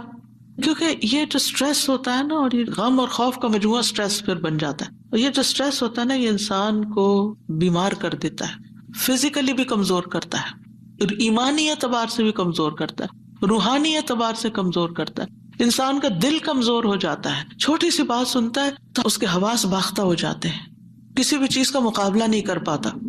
تو اللہ سبحانہ تعالیٰ نے ان کو کہا غم نہ کرو، بے شک ہم اسے تیرے پاس واپس لانے والے ہیں، واپس تمہارے پاس آئے گا. اور آپ اپنا بچہ کسی کو بھی دیتے ہیں تو واپس آپ ہی کے پاس آتا ہے، اور اسے رسولوں میں سے بنانے والے، اللہ یہ کہ اللہ اپنے پاس بلا لے، پھر تو ہم سے زیادہ اللہ کا ہے نا. انا للہ و انا الیہ راجعون. نبی صلی اللہ علیہ وسلم نے غار ثور میں کیا کیا تھا؟ اذ ہما فی الغار اذ یقول لصاحبہ لا تحزن، غم نہیں کرنا، ان اللہ معنا. یعنی کس طرح بے یار و مددگار انسان ایک ایسی جگہ پر ہو جہاں ساری قوم دشمن بنی ہوئی ہو اور پھر بھی غم نہ کرے، سارے ساتھ چھوڑ دیں، الٹا مخالفت کرے، جان کے دشمن بن، پھر بھی غم نہیں کرو، غم نہیں کرو.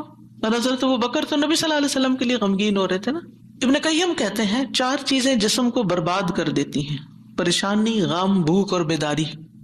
پریشانی اور غم پختہ عزم کو کمزور کر دیتے ہیں اور دل میں کمزوری پیدا کر دیتے ہیں، اور بندے اور اس کے کاموں میں محنت کرنے کے درمیان رکاوٹ بن جاتے ہیں جو کام اس کے لیے مفید ہوتے ہیں.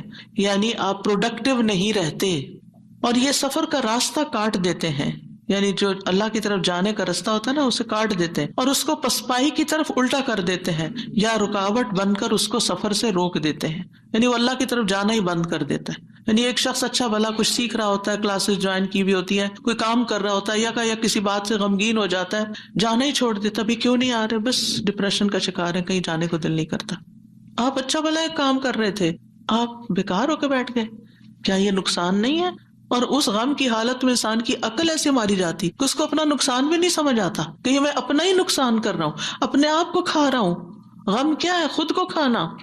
تو خود کو کھانے سے تو مسئلہ حل نہیں ہوگا، مسئلہ تو جہاں ہے وہی ہے، وہ تو اللہ نے دور کرنا ہے. اس سارے کیفیت کو، اس احساس کو، اس شدت کو دعاؤں میں لگا دیں، دعاؤں میں کنورٹ کر دیں. امام ابن قیم کہتے ہیں یا اس کے علم سے رکاوٹ بن جاتے، علم کے لیے رکاوٹ بن جاتا ہے غم. تو یہ چیزیں سفر پر جانے والے کی پشت پہ بہت بھاری بوجھ ہے. پریشانی، غم، بھوک اور بیداری. یعنی جو صحیح نیند نہیں لیتا رات کی، جو صحیح فوڈ نہیں لیتا، یعنی اپنی ضرورت کی غذا نہیں لیتا، اور جو غم اور پریشانی کا شکار رہتا ہے، وہ شخص کسی کام کا نہیں رہتا، بیکار، نکما. اور آپ دیکھیں جب انسان بیکار ہوتا ہے نا، جو کوئی کام کا نہیں ہوتا، کسی کی خدمت اور مدد میں نہیں ہوتا، وہ تنہا ہو جاتا ہے، اس کی کوئی قدر و قیمت نہیں رہتی، کوئی اس کو لک فارورڈ نہیں کرتا، کوئی اس سے محبت نہیں کرتا. بیکار انسان اپنی قدر گنوا دیتا ہے. وہ کہتے ہیں نا، پنجابی کا محاورہ ہے، چم نہیں کم پیارا. چم کا مطلب ہوتا ہے چمڑا، اسکن. یعنی اگر آپ کی اسکن بڑی گلو کر رہی ہے تو وہ کسی کو اچھی نہیں لگے گی. آپ جتنا چاہیں میک اپ لگا کے خوبصورت بن کے آ جائیں، لیکن اگر آپ کام کے بندے ہیں نا، کسی کے آپ کام کرتے ہیں، آپ پروڈکٹیو ہیں، آپ کسی کے مددگار ہیں، تو ہر کوئی آپ سے پیار کرے گا. یہ ایک اصول، ایک فطرت کی بات ہے، چاہے اپنے بچے ہی کیوں نہ ہو.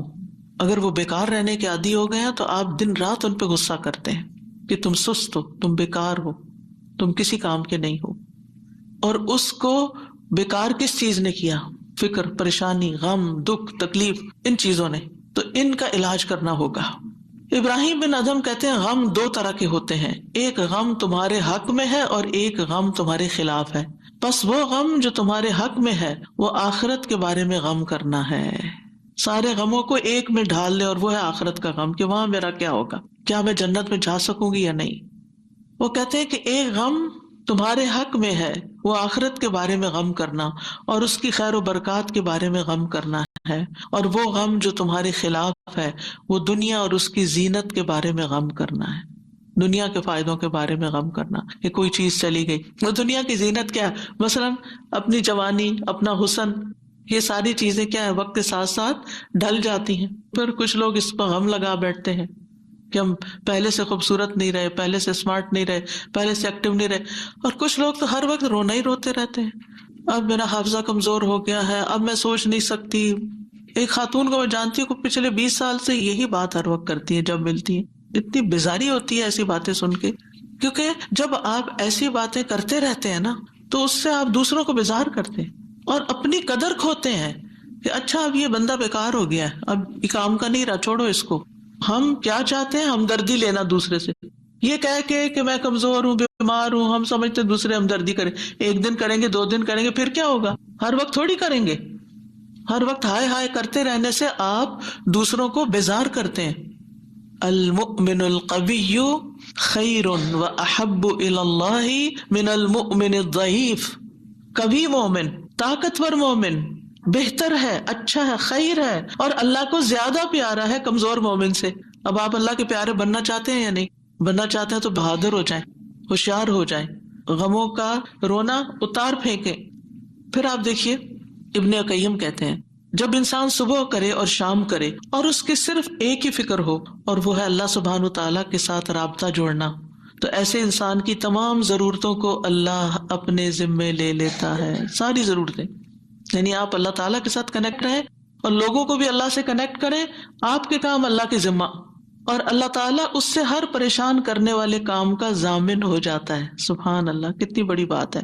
اور اس کے دل کو اپنی محبت کے لیے، اس کے زبان کو اپنے ذکر کے لیے اور اس کے اعضاء کو اپنی اطاعت کے لیے فارغ کر دیتا ہے. لیکن اگر وہ صبح شام اس حال میں کرے کہ دنیا ہی اس کی پریشانی ہو، کہ دنیا ہی اس کی پریشانی ہے، دنیا کی کوئی چیز اس کی پریشانی بنی ہوئی ہے، کوئی انسان ہے، کوئی کام ہے، کوئی چیز ہے، تو اللہ اس پر دنیا کے غم، پریشانیاں اور تکلیفیں لاد دیتا ہے. ایک پریشانی ہے نا، ایک اور آ جائے گی، ایک اور آ جائے گی، اور آ جائے گی، کٹھی ہو جائیں گی، اس کو اس کے نفس کے حوالے کر دیتا ہے. تو اللہ اس کے دل کو اپنی محبت سے ہٹا کر مخلوق کی محبت میں مشغول کر دیتا ہے. یہ بھی ایک سزا ہوتی ہے کہ انسان انسانوں کی محبت کا قیدی ہو جاتا ہے. ان کی خوشی سے انسان خوش، ان کے غم سے انسان غمگین، اس کی اپنی کوئی زندگی نہیں، اس کے اپنے پاس خوش ہونے کے لیے کوئی چیز ہی نہیں، اور اس کی زبان کو اپنے ذکر سے ہٹا کر لوگوں کے ذکر کے ساتھ مشغول کر دیتا ہے. پھر وہ لوگوں کی باتیں کرتا رہتا ہے. وہی کتنی بیزاری ہوتی ہے نا جب لوگ لوگوں کی کوئی خراب باتیں آپ سے کریں، کسی کے عیب کھولیں آپ کے سامنے، کسی کی غیبت کریں، کسی کے الزام تراشی کریں، یا اپنی لڑائی جھگڑوں کو اس طرح ذکر کریں. یہ کوئی خوشگوار گفتگو تو نہیں ہوتی. تو یہ بھی سزا کی ایک قسم ہوتی ہے کہ ہر وقت انسان اس قسم کی باتیں کرتا رہے اور اس کے اعضاء کو اپنی اطاعت سے ہٹا کر لوگوں کے کاموں میں مشغول کر دیتا ہے. انبیاء کا خاص وصف یہ تھا کہ وہ آخرت کو ہر وقت یاد رکھتے تھے اور ہر معاملے کو اسی کو پیش نظر رکھ کے نبھاتے تھے. ان کے بارے میں آتا ہے انا اخلصناہم بخالصۃ ذکر الدار، بے شک ہم نے انہیں ایک خاص صفت کے ساتھ چن لیا جو اصل گھر کی یاد ہے. یعنی وہ آخرت کو یاد کرتے رہتے ہیں، ان کا غم آخرت کے بارے میں ہے. سورۃ الانبیاء میں ہی آتا ہے انہم کانوا یسارعون فی الخیرات ویدعوننا رغبا ورہبا وکانوا لنا خاشعین. یقیناً وہ نیکیوں میں جلدی کرتے تھے اور ہمیں رغبت اور خوف سے پکارتے تھے اور ہمارے لیے عاجزی کرتے تھے. سفیان ثوری کہتے ہیں وکانوا لنا خاشعین کے بارے میں کہ غم ان کے دلوں میں پھیل کر ان کو پگھلانے والا ہوتا ہے، یعنی اللہ کے حضور جھکانے کے لیے. آخرت کا غم انہیں اللہ کی طرف مائل کرتا ہے، کیونکہ مالک یوم الدین بھی تو وہی ہے نا، فیصلہ بھی قیامت کے دن اسی کے ہاتھ میں ہے. لہٰذا فکر اس بات کی ہونی چاہیے کہ وہ ہمارے حق میں کیسے فیصلہ کرے گا. اللہ کرے کہ رحمت والا معاملہ فرمائے. صحابہ بھی آخرت کا غم ہی لگائے رکھتے تھے. عبد الرحمن بن عوف کے پاس کھانا لایا گیا، وہ روزے سے تھے. انہوں نے کہا مصعب بن عمیر شہید کیے گئے، وہ مجھ سے بہتر تھے. انہیں جس چادر کا کفن دیا گیا اس سے ان کا سر چھپاتے تو پاؤں نکل آتے، پاؤں چھپاتے تو سر کھل جاتا. پھر ہمارے لیے دنیا کشادہ کر دی گئی. ہمیں تو یہ ڈر ہے کہ کہیں ہماری نیکیوں کا بدلہ ہمیں اس دنیا میں ہی نہ مل جائے. اور پھر آپ رو پڑے، کھانا بھی چھوڑ دیا. حسن بصری کا حال یہ تھا کہ جب بھی ان سے ملاقات ہوتی ایسا لگتا کہ ابھی کوئی مصیبت آئی، یعنی آخرت کی فکر اتنی کرتے تھے. نظر کہتے ہیں میں عمر بن عبدالعزیز کے پاس گیا تو وہ رونے کے قریب تھے، ہمیشہ آہیں بھرتے رہتے تھے، گویا ساری مخلوق کا غم انہی کو ہے، حالانکہ ان کو آخرت کی فکر ہوتی تھی. سفیان ثوری کہتے ہیں لوگوں کا غم ختم ہو چکا ہے. آپ نمازیوں میں ایک شخص کو دیکھیں گے اس پر کوئی نہ غم ہے نہ خوف ہے. وہ کہتے ہیں پہلے ایک آدمی نماز پڑھتا تھا، پھر آپ اس کو دیکھتے کہ بیٹھا ہوا ہے اور اس کی نماز اس کو غم میں بھڑکا دیتی، یعنی اس کو رونا آتا نماز میں آخرت کی یاد کی وجہ سے. آج اگر ہمیں نماز میں رونا آتا بھی ہے تو کس وجہ سے آتا ہے؟ ہم سب اپنا جائزہ لیں، ہر کوئی اپنا اپنا. پچھلے ایک مہینے کے اندر سوچئے میں کتنی بار روئی ہوں اور کیوں روئی ہوں. دنیا کے غم میں روئی ہوں یا آخرت کے غم میں روئی ہوں؟ ہم کیوں روتے ہیں؟ اس نے مجھے ہرٹ کر دیا، یہ مسئلہ آ گیا، فلاں آ گیا. یہ چھوٹے مسئلے ہیں، یہ وقت کے ساتھ ختم ہو جائیں گے. جو آگے آپ بڑھیں گے یہ مسئلے پیچھے رہتے جائیں گے. لیکن آگے جو آ رہا ہے نا، کل جس کو دیکھنا ہے وہ ہے مشکل وقت، اس کا غم لگا لیں. پیچھے نہ دیکھیں، آگے دیکھیں. صحابہ نماز ضائع ہونے پہ غم زدہ ہوتے تھے، عبادت نہ کر سکنے پر غمگین ہوتے تھے.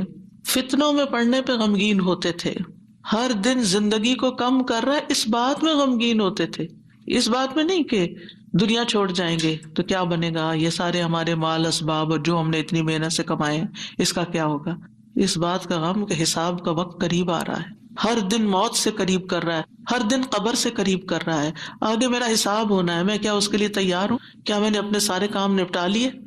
تو بات یہ ہے کہ رنج و غم زندگی کا حصہ ہے، لیکن دنیا کا غم نیچے آ جانا چاہیے اور آخرت کا غم اوپر آ جانا چاہیے، یہ ہم نے کرنا ہے۔ اور دنیا کے غموں سے بچنے کے لیے سب سے پہلے توحید کا یقین، اللہ کی طرف رغبت، تقدیر پر یقین کہ جو تکلیفیں آ رہی ہیں نا یہ تقدیر کا حصہ ہیں، ان کو ایکسپٹ کر لیا جائے کہ اب ایسا ہونا تو ہو گیا نا، اب جو نئی زندگی اس میں ایڈجسٹ کیا جائے، اللہ سے اچھا گمان رکھا جائے، پھر ہم و غم ملنے پر اجر پر نظر رکھی جائے، جب کوئی تکلیف پیش آئے کسی بھی قسم کی، کوئی رکاوٹ، تکلیف، دکھ، پریشانی، تو اس پر جو اجر ملتا ہے انسان کو اس کو اپنے سامنے رکھے انسان۔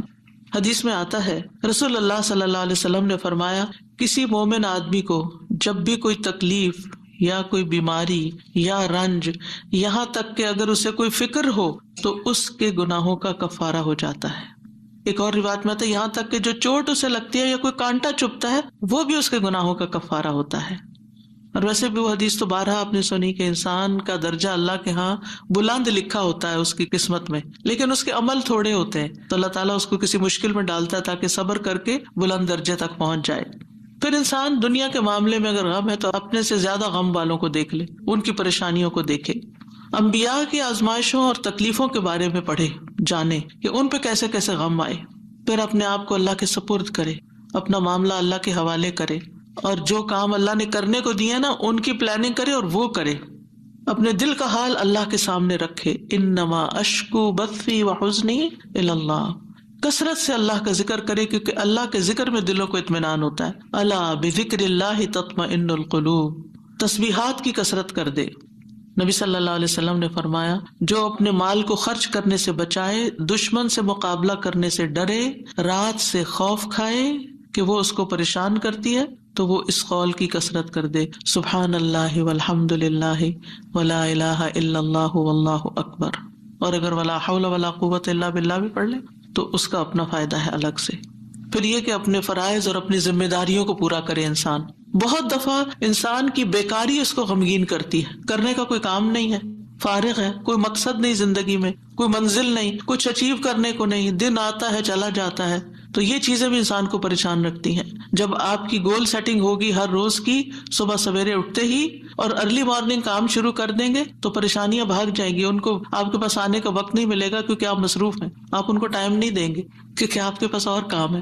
لیکن جب آپ فارغ ہوتے ہیں تو وہ آ جاتی ہیں آپ کا دل اڑانے۔ پھر نماز سے مدد حاصل کرنا، وَاسْتَعِينُوا بِالصَّبْرِ وَالصَّلَاةِ، انبیاء گھبراہٹ میں نماز کی طرف لپکتے تھے، اور جو نماز چھوڑ دیتا ہے اللہ کی مدد اس سے چھٹ جاتی، تو نماز کی پابندی، صدقہ کرنا، صدقات انسان کے غموں کو دور کرنے کا باعث ہے۔ اللہ تعالیٰ فرماتے ہیں الذین ينفقون اموالهم باللیل والنہار سرا وعلانیہ فلہم اجرہم عند ربہم ولا خوف علیہم ولا ہم یحزنون، جو لوگ دن رات کھلے چھپے اپنا مال خرچ کرتے ہیں انہیں اپنے رب سے اس کا اجر ضرور مل جائے گا، ایسے لوگوں کو نہ کچھ خوف ہوگا نہ وہ غمگین ہوں گے۔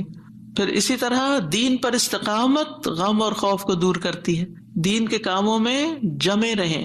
ان الذین قالوا ربنا اللہ ثم استقاموا فلا خوف علیہم ولا هم یحزنون، یقیناً وہ لوگ جنہوں نے کہا کہ اللہ ہمارا رب ہے پھر اس پر خوب قائم رہے، ان پر نہ کوئی خوف ہوگا نہ وہ غمگین ہوں گے۔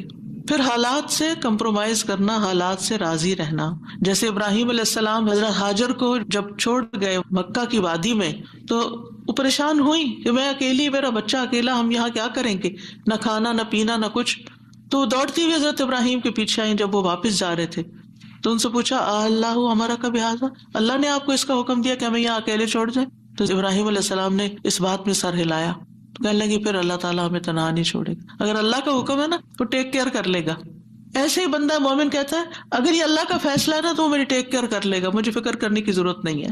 زبان سے رب کی رضا کے کلمات ہمیشہ ادا کریں، کاش اور افسوس ہو گیا اس کے الفاظ نہیں استعمال کریں، یہ کہیں جو اللہ کی مرضی، جو تقدیر میں لکھا تھا وہ ہوا۔ اچھے کاموں میں مصروف ہوں، خدمت خلق میں مصروف ہوں. رسول اللہ صلی اللہ علیہ وسلم نے فرمایا وہ لوگ اللہ تعالیٰ کو زیادہ محبوب ہیں جو دوسروں کے لیے زیادہ فائدہ مند ہوں، اور اللہ عز و جل کے ہاں سب سے پسندیدہ اعمال یہ ہیں مسلمان کا اپنے بھائی کو خوش کر دینا. آپ خود غمگین بھی ہیں، دکھی بھی ہیں، دوسروں کو خوش کرنا شروع کر دیں، آپ بھی خوش ہو جائیں گے، کیونکہ خوشی کنٹیجیس ہوتی ہے، خوشی پھیلانے سے پھیلتی ہے. اس سے کوئی تکلیف دور کر دینا، یعنی اوروں کی تکلیف دور کرے، اللہ آپ کی دور کر دے گا. اس کا قرضہ چکانا، اسے کھانا کھلانا، اور مجھے کسی بھائی کی ضرورت پوری کرنے کے لیے اس کے ساتھ چلنا اس مسجد نبوی میں 1 مہینہ اعتکاف کرنے سے زیادہ محبوب ہے. اور جس نے اپنے غصے کو روک لیا اللہ اس کی خامیوں پر پردہ ڈال دے گا، اور جو اپنے غصے کو نافذ کرنے کی سخت کے باوجود پی گیا اللہ اس کے دل کو قیامت کے دن امیدوں سے بھر دے گا. اور جو اپنے بھائی کے ساتھ اس کی ضرورت پوری کرنے کے لیے چلا اللہ تعالیٰ اس کو اس دن ثابت قدم رکھے گا جس دن قدم ڈگمگا جائیں گے. اور بد اخلاقی اعمال کو یوں تباہ کرتی ہے جیسے سرکہ شہد میں بگاڑ پیدا کر دیتا ہے. یعنی شہد میں اگر سرکہ ڈال دیں تو سرکے کا ٹیسٹ غالب آ جائے گا، شہد کا پیچھے چلا جائے گا. پھر اسی طرح اپنی فوڈ پر بھی نظر رکھیں. کھانا پینا بھی انسان کے اندر جو کیمیکل امبیلنسز ہوتے ہیں، ہارمونل چینجز اثر انداز ہوتا ہے. لہذا غم کے موقع پر تلبینہ کھلانا جو ہے غمگین شخص کو وہ فائدہ دیتا ہے. یہ حضرت عائشہ سے روایت ہے کہ جب کوئی ان کے رشتہ داروں میں سے فوت ہو جاتا تو عورتیں جمع ہو جاتی، جب وہ منتشر ہوتی صرف رشتہ دار اور خاص لوگ رہ جاتے تو حضرت عائشہ ان کو ہنڈیا میں تلبینہ پکانے کا حکم دیتی. تلبینہ پکایا جاتا، سرید بنایا جاتا، اس پہ تلبینہ ڈالا جاتا. پھر حضرت عائشہ فرماتی اسے کھاؤ کیونکہ میں نے رسول اللہ صلی اللہ علیہ وسلم سے سنا ہے آپ فرماتے تھے تلبینہ مریض کے دل کو تسکین دیتا ہے اور غم بھی کچھ دور کر دیتا ہے. تو رائٹ فوڈ جو ہے وہ آپ کے اندر ایک طاقت لاتی ہے. لیکن عموماً کیا ہوتا ہے جب کوئی غمگین ہوتا ہے کھانا بھی نہیں چھوڑ دیتا، تو اس میں صحیح خوراک کسی کو دینا. اور آپ دیکھیں کہ سرید جو ہے وہ یعنی گوشت کے شوربے میں روٹی توڑ کے ڈالنا اور پھر اس کے اوپر تلبینہ، اتنی زبردست ڈش بنا کے کھانا اور کھلانا جو ہے یہ غموں اور دکھوں تکلیفوں کو، اس سے یہ پتہ چلتا ہے اگر کوئی اداس ہے پریشان ہے تو اسے چلو تمہیں اچھا سا کھانا کھلاتے ہیں. تو یہ بھی ایک ریمیڈی ہے. اس کا ماحول چینج کرے، اس کو کہیں لے جائیں. لیکن یہ کبھی کبھی تو ہو سکتا ہے اور کسی وجہ سے ہو سکتا ہے. حضرت عائشہ تو جب کسی کا کوئی فوت ہو جاتا تھا اس کا نسخہ بتا رہی ہیں، لیکن اگر کسی نے روز کی عادت ہی بنا لی ہو، صبح سویرے اٹھے موڈ آف کر لیا، تو اب یہ تو نہیں ہو سکتا نا کہ ہر روز کوئی آپ کو تلبینہ پکا کے کھلائے. اور پھر آخری بات یہ کہ دعاؤں کی کثرت. آیت کریمہ کے علاوہ اللہ اللہ ربی لا اشرک بہ شیئا، نبی صلی اللہ علیہ وسلم اپنے گھر والوں کو جمع کر کے یہ دعا سکھاتے تھے اور فرماتے کہ جب تم میں سے کسی کو کوئی غم یا پریشانی پہنچے تو اسے چاہیے کہ وہ اللہ اللہ ربی لا اشرک بہ شیئا کہے. اللہ اللہ لفظ کی تکرار ہے. 2 دفعہ جب آپ اللہ اللہ کہتے ہیں آپ کا دل ہلکا ہوتا ہے. پھر رب کی صفت کا ذکر ہے، اس میں توحید کا اقرار ہے، اور خالص نیت سے یہ پڑھے تو غم اور تنگی دور ہوگی انشاءاللہ. پھر یا حی یا قیوم برحمتک استغیث، یہ پریشان کن معاملات میں مانگی جانے والی دعا ہے. اس میں اللہ تعالیٰ کا اسم اعظم ہے، اس میں اللہ تعالیٰ کی 2 صفات کے ساتھ 2 ناموں کے ساتھ وسیلہ پکڑا گیا ہے، الحی القیوم. اور بہترین وسیلہ جس کے ساتھ دعا کی جائے وہ اللہ کے نام ہے، اللہ تعالیٰ کی صفات ہے. پھر ایک اور دعا ہے اللہم رحمتک ارجو فلا تکلنی الی نفسی طرفۃ عین واصلح لی شأنی کلہ لا الہ الا انت. اے اللہ میں تیری رحمت کا امیدوار ہوں، تو مجھے آنکھ جھپکنے تک کے لیے میرے نفس کے حوالے نہ کرنا اور میرے سارے معاملات درست فرما دے، تیرے سوا کوئی معبود نہیں. یہ مصیبت زدہ کی دعا ہے. رسول اللہ صلی اللہ علیہ وسلم نے فرمایا دعوات المکروبی، پریشان حال کی دعا. اور اس میں خاص طور پر اللہ کی رحمت کا ذکر ہے کہ اللہ میں تیری رحمت کی امید کرتی ہوں اور میرا نفس تو بڑا کمزور ہے، مجھے اس کے حوالے نہ کرنا ورنہ میں تو پڑ جاؤں گی، اور ایک لمحے کے لیے بھی نہیں. اب دیکھیے بعض اوقات آپ نے ایکسپیرینس کیا ہوگا، یہ میں اپنے پرسنل ایکسپیرینس سے بات کر رہی ہوں، ایک لمحے کے لیے کوئی خیال آ جاتا ہے کسی بھی چیز کا، کوئی ایسی پریشان کن چیز، آپ کا سارا جو سکون ہے وہ برباد ہو کے رہ جاتا ہے. تو میں اس وقت سوچتی ہوں کہ یہ شیطان تھا جس نے وار کیا ہے تاکہ اس بندے کا جو اطمینان قلب اور سکون اور خشوع اور سب برباد ہو. یعنی وہ ایسے تیر چلاتا ہے جیسے. فوراً یہ دعا پڑھے پھر نبی صلی اللہ علیہ وسلم تکلیف آنے پر یہ دعا پڑھتے لا الہ الا اللہ العظیم الحلیم لا الہ الا اللہ رب العرش العظیم لا الہ الا اللہ رب السماوات ورب الارض ورب العرش الکریم. اس میں اللہ سبحانہ تعالیٰ کے نام کے علاوہ العظیم اور الحلیم اور رب العرش العظیم اور رب العرش الکریم کی اور رب السماوات والارض کی بات کی گئی ہے. یعنی اللہ تعالیٰ کی صفات کو بیان کیا گیا ہے اور پھر توحید کا اقرار ہے. توحید کا اقرار غموں کو دور کرنے کا باعث ہے کہ میرے لیے اللہ کافی ہے. حسبی اللہ و نعم الوکیل، اللہ کافی ہے میرے لیے. پھر اللہم انی اعوذ بک من الہم والحزن والعجز والکسل والبخل والجبن وضلع الدین وغلبۃ الرجال. اے اللہ میں تیری پناہ میں آتا ہوں دکھ، غم، عاجزی، سستی، بخل، بزدلی، قرضداری کے بوجھ اور لوگوں کے اپنے اوپر غلبے سے. نبی صلی اللہ علیہ وسلم سفر میں کثرت سے یہ دعا پڑھتے کیونکہ سفر میں یہ ساری چیزیں آ جاتی ہیں نا اکٹھی ہو کے. اور پھر آپ دیکھیں کہ غم ماضی کا ہوتا ہے، فکر مستقبل کی ہوتی ہے، اور پھر بے بسی اور کمزوری اور کچھ کرنے کو دل نہ چاہنا اور کسی کی مدد نہ کرنا اور ہر چیز سے ڈرنا، بزدلی دکھانا اور لوگوں کا چڑھائی کر دینا آپ پر، یہ ساری چیزیں وبال ہیں. ان سے بچنے کے لیے دعا کرنی چاہیے.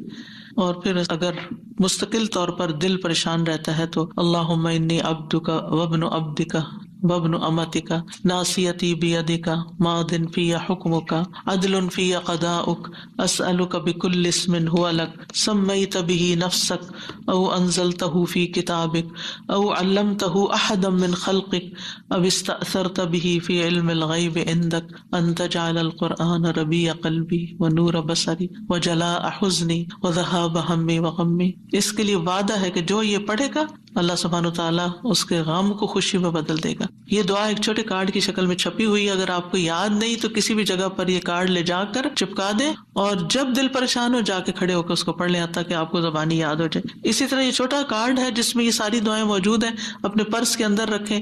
جب دل پریشان ہو تو ان کو آپ پڑھ سکتے ہیں، انگلش ٹرانسلیشن کے ساتھ بھی ہیں. پھر اسی طرح یہ لا تقنطوا من رحمت اللہ کا کارڈ ہے، لا الہ الا اللہ اور تسبیحات کی فضیلت کا عربی اور انگلش میں کارڈ ہے. یہ آپ کے پاس ہونے چاہیے تاکہ ایسی کیفیات میں فوراً آپ اللہ کی طرف رجوع کریں. دعائیں یاد نہیں رہتی تو دیکھ کے بھی پڑھ سکتے ہیں. اور اللہ سبحانہ تعالی ہم سب کے غم، دکھ، پریشانیوں کو دور فرمائے. اور درود شریف کی کثرت بھی غموں کو دور کرتی ہے. وآخر دعوانا ان الحمد للہ رب العالمین.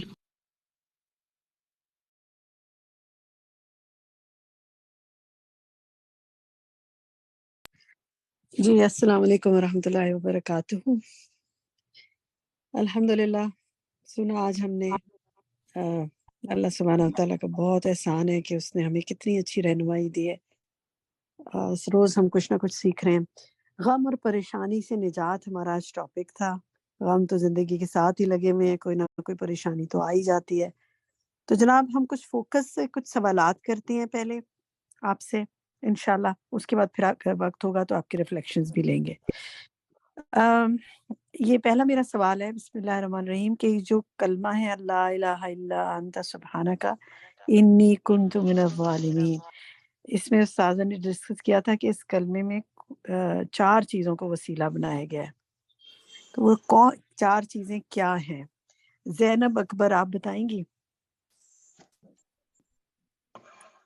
اس میں توحید کا بتایا گیا تھا، اپنی غلطی کا اعتراف کرنا، اللہ کے عیب کو عیب سے پاک کرنا، اور عبوریت کا اقرار. شاباش، بہت اچھا، بالکل درست. دکھائیں جی جواب. یعنی توحید کا اقرار لا الہ الا اللہ میں، اور پھر سبحانک اللہ کو ہر عیب سے اور نقص سے پاک کر بتانا، اور انی کنت من الظالمین یعنی اپنے آپ کو ہی بتانا کہ میں ہی ظالم ہوں، میری ہی غلطی ہے، اور اپنے آپ کو گویا اللہ کے آگے جھکا دینا. عبودیت یعنی بندہ بن کے اللہ کے سامنے اس کا اقرار کرنا کہ میرے ہی میں کمی ہے. بالکل. تو اس سوچ کے ساتھ جب اسے پڑھیں تو انشاءاللہ آپ ایک نئے اینگل سے سوچیں گے نا کہ اس میں کیا کیا بات ہے. پڑھتے تو ہوں گے بہت دفعہ دعا، لیکن اب جب بھی مانگیں یا یہ تلاوت کریں تو اس کو ذہن میں رکھیں کہ میں کیا کہہ رہی ہوں اللہ تعالیٰ سے. ٹھیک ہے جی. غم کے بارے میں آپ نے آج کافی کچھ سنا، تو کیا سمجھ میں آیا آپ کو؟ غم کے حوالے سے. آپ لوگ چیٹ میں بھی لکھ سکتے ہیں, وہاں سے بھی انشاءاللہ دیکھتی رہوں گی. ہینڈ ریز کریں جو کچھ اس پہ بات کرنا چاہتے ہیں, میں موقع دیتی ہوں ان کو. کنیزہ نسرین, خزینہ نصیر, آپ کہیں گی جی کیا؟ السلام علیکم ورحمۃ اللہ. وعلیکم السلام ورحمۃ اللہ. جی آج میں نے بس یہی سیکھا کہ ہم لوگ کچھ بھی زیادہ پریشانی آتی ہے تو پھر اس کو لے کے بیٹھ جاتے ہیں کہ بس دنیا ختم ہو گئی ہے. تو آج میں نے اس طرح سے یہ سیکھا کہ ہمیں غم نہیں کرنا چاہیے. 3 دن سے اوپر چلے جاؤ, 3 دن ہو گئے, جتنے بس اس سے زیادہ غمگین نہیں رہنا چاہیے. تو ہم لوگ بس یہ مجھے بہت اچھا لگا کہ ہم لوگ لے کے بیٹھ جاتے ہیں کہ بس یہ ہمارے ساتھ ہی ہو گیا. صحیح ہے, یہ غم کو لے کر نہیں بیٹھنا, آپ نے یہ جی سیکھا. ڈاکٹر شمائلہ, غم کے بارے میں ہمارا دین کیا تعلیم دیتا ہے, کیا سیکھا آپ نے؟ جی ڈاکٹر شمائلہ ناصر. جی السلام علیکم. وعلیکم السلام. جی الحمدللہ, میری آج یہ سیکنڈ کلاس ہے. آج غم کے بارے میں یہی بتایا میم نے کہ غم جو ہے نا آپ نے کرنا نہیں ہے, کیونکہ یہ آپ کو کھوکھلا کر دے گا. اگر آپ غم کرنے لگ گئے تو یہ آپ کو بزدل بنا دے گا, اور غم کرنے کی وجہ سے آپ جو ہے وہ بالکل اپنی ہمت کھو دیں گے, کمزور دل ہو جائیں گے آپ. تو آپ نے کرنا یہی ہے کہ آپ کو جب غم لگے تو آپ اس کو دعاؤں میں کنورٹ کر دیں, دعائیں مانگنے لگ جائیں, اللہ تعالیٰ کی طرف رجوع کرنے لگ جائیں. ٹھیک ہے, گڈ, اچھی بات ہے. بشرا ظفر, آپ نے کیا سیکھا آج؟ جی السلام علیکم. میں نے یہ سیکھا ہے کہ غم دل کے راتوں میں نہیں ہے, یہ ہمیں ہمارا مائنڈ کنورٹ کر دیتا ہے, ہمیں ڈسٹریکٹ کر دیتا ہے. سوچے کہ اگر ہم نماز میں بھی غم ہے, ہمیں کوئی پریشانی ہے, تو ہماری اٹینشن وہاں نہیں رہے گی. ہم سوچیں گے کہ مجھے یہ دکھ ہے, یہ غم ہے, ہمارا فوکس کنورٹ ہو جائے گا. اور غم بھی ہمیں کون سا ہوتا ہے, موسٹلی دیکھا جائے تو ہمیں دنیاوی چیزوں کا ہوتا ہے, کہ جبکہ حقیقی غم کون سے آخرت کا غم ہے. کہ صحابہ کرام کو جب بھی ان کی لائف میں کوئی ڈیفیکلٹ ٹائم آیا, آپ صلی اللہ علیہ وسلم کی جیسے دانت مبارک شہید ہوا تھا, تو اس وقت بھی غم کرنے سے منع کیا گیا تھا. اللہ تعالیٰ کو بہادر مومن پسند ہے, ہم نے بہادر بننا ہے اور اپنا انشاءاللہ. جزاک اللہ خیر. تھوڑی سی مختصر ذرا بات لوں گی تاکہ اور ساتھیوں کو بھی موقع ملے. بالکل درست سمجھا آپ نے. چلیں نیکسٹ سوال دیکھتے ہیں. نیکسٹ سوال جو ہے کہ دنیا کا غم لگانے کے نقصانات کیا ہیں, آج اس پر بھی بات ہوئی تھی. زاہدہ ظفر, آپ کہیں گے کچھ اس حوالے سے, کیا نقصانات ہیں؟ السلام علیکم. السلام علیکم. میں کہہ رہی ہوں کہ واقعی غم نہیں کرنا چاہیے. غم کر کے انسان اپنے آپ ہی ایسے ہو جاتا ہے. مگر دعاؤں میں اصل ہے, دعائیں پڑھنی چاہیے, تو اس سے بڑا اچھے ہو جاتے ہیں. بالکل. میرا سوال جو ہے اور کوئی ساتھی دینا چاہیں جواب, کہ دنیا کا غم لگانے کے کیا نقصانات ہیں؟ ماریا آصف, آپ کہیں گی؟ ماریا عارف, آپ کی آواز نہیں آ رہی. اچھا, مجھے آواز نہیں آ رہی آپ کی. بالکل. خالدہ, آپ کہیں گی دنیا کا غم لگانے کے کیا نقصانات ہیں؟ جی السلام علیکم. ایکچولی ہماری طرف اذان ہو رہی تھی تو میں دعا پڑھ رہی تھی, اس لیے تھوڑی لیٹ ہو گئی ہوں. اچھا جی, دنیا کا غم لگانے کے نقصانات یہ ہیں کہ اگر ہم دنیا کے غم کو اپنا غم بنا لیں گے تو اللہ تعالیٰ بھی ہمیں دنیا کے حوالے ہی کر دے گا. یعنی وہ ہمیں اپنی اطاعت سے ہٹا کر دنیا میں ہی مگن کر دیتا ہے. ہم دنیا کی فکروں میں لگے رہتے ہیں اور ہماری مشکلات میں اضافہ ہوتا ہے. اور سب سے بڑی بات یہ کہ اللہ جو ہے اپنی محبت اٹھا لیتا ہے, ہمیں دنیا کی محبت نہیں لگا دیتا ہے, اور جس سے اللہ کی محبت اٹھ جائے کچھ بھی باقی نہیں رہتا. صحیح بات ہے, بالکل. پھر اسی میں مصروف کر دیتا ہے. دکھائے جی, اس کے کئی جوابات ہیں, ہم آپ کے ساتھ شیئر کرتے ہیں. کیا پھر دنیا ہی حاوی ہو جاتی ہے نا, اسی کا غم, اسی کی پریشانی, اسی کا ذکر, اور آخرت انسان کو پھر کیا ہوتا ہے, بھول جاتی ہے. تو ہم اور غم کا علاج کیا سمجھ میں آیا آپ کو آج؟ کیا سمجھ میں آئی اپنے لیے بات؟ فرد مسعود, مختصراً بتائیں تاکہ اور ساتھی بھی ہینڈ ریز کر سکتے ہیں. جی بالکل. اس کا یہی ہے کہ آج کل مجھے خود بہت کرائسس آ رہے ہیں, تو گھر کے پریشانیاں ہیں, بہت کچھ ہے, مگر میں نے اس چیز کا جو ہے سب کچھ ہے یہ آپ لوگوں سے جوڑ لیا ہے, اپنی ان کلاسوں کو اور ان چیزوں کی فکر, آخرت کی فکر, اور ان چیزوں کا بس یہی علاج ہے کہ ہم اللہ تعالیٰ سے ہی مدد مانگ دیں گے، اور ہر چیز کے لیے اللہ تعالیٰ سے ہی جو کچھ ہوگا اللہ ہی کرنے والا ہے، اور بس اپنے آپ کو بالکل، اللہ تعالیٰ کے حوالے کر دیں گے کہ بس جو کچھ کرے اللہ گا وہ آپ کی اللہ مدد تعالیٰ کرے گا۔ فرمائے۔ دیکھیں بعض چیزیں ایسی ہوتی ہیں جو انسان کوشش کر کے دور کر سکتا ہے، محنت کر سکتا ہے، لیکن کچھ اس کے بس میں نہیں ہوتا۔ کوئی بیماری ہوتی ہے، کسی چیز سے محرومی ہوتی ہے، کوئی دنیا سے چلا جاتا ہے، کچھ چیزیں موت اور زندگی انسان کے ہاتھ میں نہیں ہے نا۔ رزق بھی بعض اوقات انسان کے تو ہاتھ میں نہیں ہے، اللہ نے جو تقدیر میں لکھا ہے تمام اسباب کے باوجود نہیں حاصل ہو پاتا۔ تو اس لیے انسان کو پھر صبر اور توکل جو ہم پڑھ رہے ہیں اس کے ساتھ بس دعا کرنی چاہیے۔ یمنا آپ کو کیا سمجھ میں آیا؟ جی ہیلو، السلام علیکم۔ یمنا ہیلو، اچھا جی، زین العابدین آپ کا یہ کیا کہنا چاہتی ہیں؟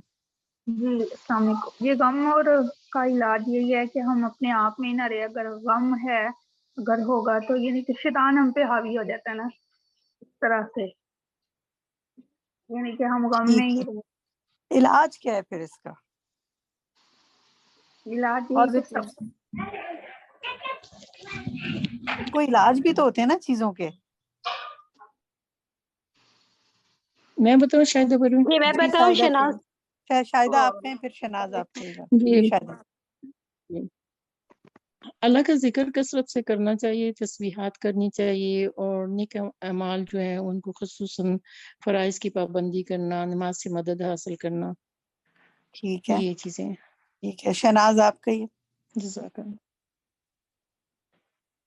میں کہتی ہوں یہ سب سے زیادہ یہ میں بھی یہ کہہ رہی ہوں کہ دعائیں جو ہیں وہ ہر چیز سے بہتر ہیں۔ جو اپنا غم ہے وہ اپنی دعاؤں کے ذریعے آدمی مانگے اور اللہ سے، اور اللہ انشاءاللہ اس دعاؤں کے ذریعے آپ کو اس غم سے نجات دے گا۔ لوگوں کی طرف دیکھنے سے بہتر ہے اللہ ہی سے لو لگائیں اور اللہ ہی کی طرف اپنے، جو اللہ نے ساری دعائیں ایسی ایسی لکھ دی ہیں جو ہر موقع پہ ہر اس پہ ہم مانگ سکتے ہیں، دعا واقع کی مناسبت سے۔ بالکل شہناز نے بتا دیا، دعا شاہدہ نے کہا، نماز، اور بتائیے مسرت آپ میں بتاؤں؟ ناہید، ہینڈ ریز کریں جس نے بتانا ہے۔ مسرت آپ بتائیں۔ قرآن کو کثرت سے پڑھنا اور تہجد میں اللہ سے دعا مانگنا۔ ٹھیک ہے، اللہ تعالیٰ اہل آسمانی دنیا پر ہوتا ہے۔ بہت اچھی ٹپ دی آپ نے کہ آپ وقت بھی خصوصی دیکھیں، تہجد میں اٹھیں، دعائیں مانگیں۔ بالکل۔ کمل آپ کہیے،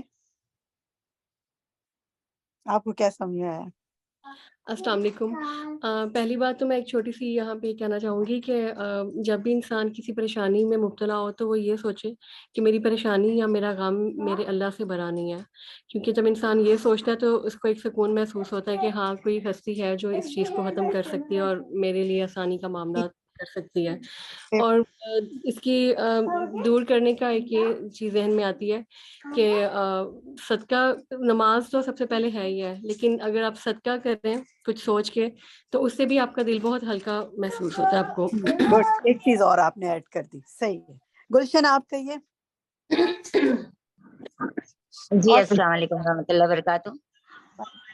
جی اس کے لیے ہمارے رسول صلی اللہ علیہ وسلم نے وہ بتایا نا، دعائیں بتائی ہیں نا، اللہ اللہ ربی لا اشرک بہ شیئا، یہ اور ایک اللہم انی اعوذ بک من الہم والحزن والعجز والکسل والجبن والبخل والغلبۃ الدین وقہر الرجال۔ ٹھیک ہے، دعائیں مانگیں۔ جی سارا عبد الوحید آپ کہیے، اور کیا سمجھ میں آیا آپ کو؟ کئی چیزیں ہیں نا، دیکھیں ہم نے نماز، دعا، تہجد کے وقت خصوصی دعا، اور سارا عبد الوحید جی واجی بتائے فرزانہ۔ آتی ہوں فرزانہ آپ کی طرف بھی۔ چلو فرزانہ آپ بتائیں، سارا آپ اپنا مائک کھولیں۔ جی فرزانہ۔ یہ ہے نا کہ فلاحی کاموں میں اور دوسروں کی مدد میں رہیں تو اس سے ایک بہت سارا خیال بڑھتا ہے۔ لسٹ بناتے جائیں نا۔ دیکھیں میرے جب مجھے غم ہوتا ہے تو ہم تو کیا کرتے ہیں، ہم تو غم میں کہتے ہیں میں نے بس ڈپریشن ہو گیا، منہ لپیٹ کے پڑھنا ہے۔ نہیں، آپ دوسروں کی مدد کرنا شروع کریں، اللہ سبحانہ وتعالیٰ آپ کی مدد انشاءاللہ اسباب آپ کے لیے پیدا کرے گا۔ بالکل۔ تنویر سلطانہ تنویر سلطانہ مائک کھول۔ السلام علیکم۔ وعلیکم السلام۔ جی السلام علیکم۔ جی اس بیان کے حساب سے ڈاکٹر فرحت ہاشمی نے جو کیا ہے اس کے حساب سے غم دعاؤں سے دور ہوتا ہے، اللہ کے ذکر سے دور ہوتا ہے،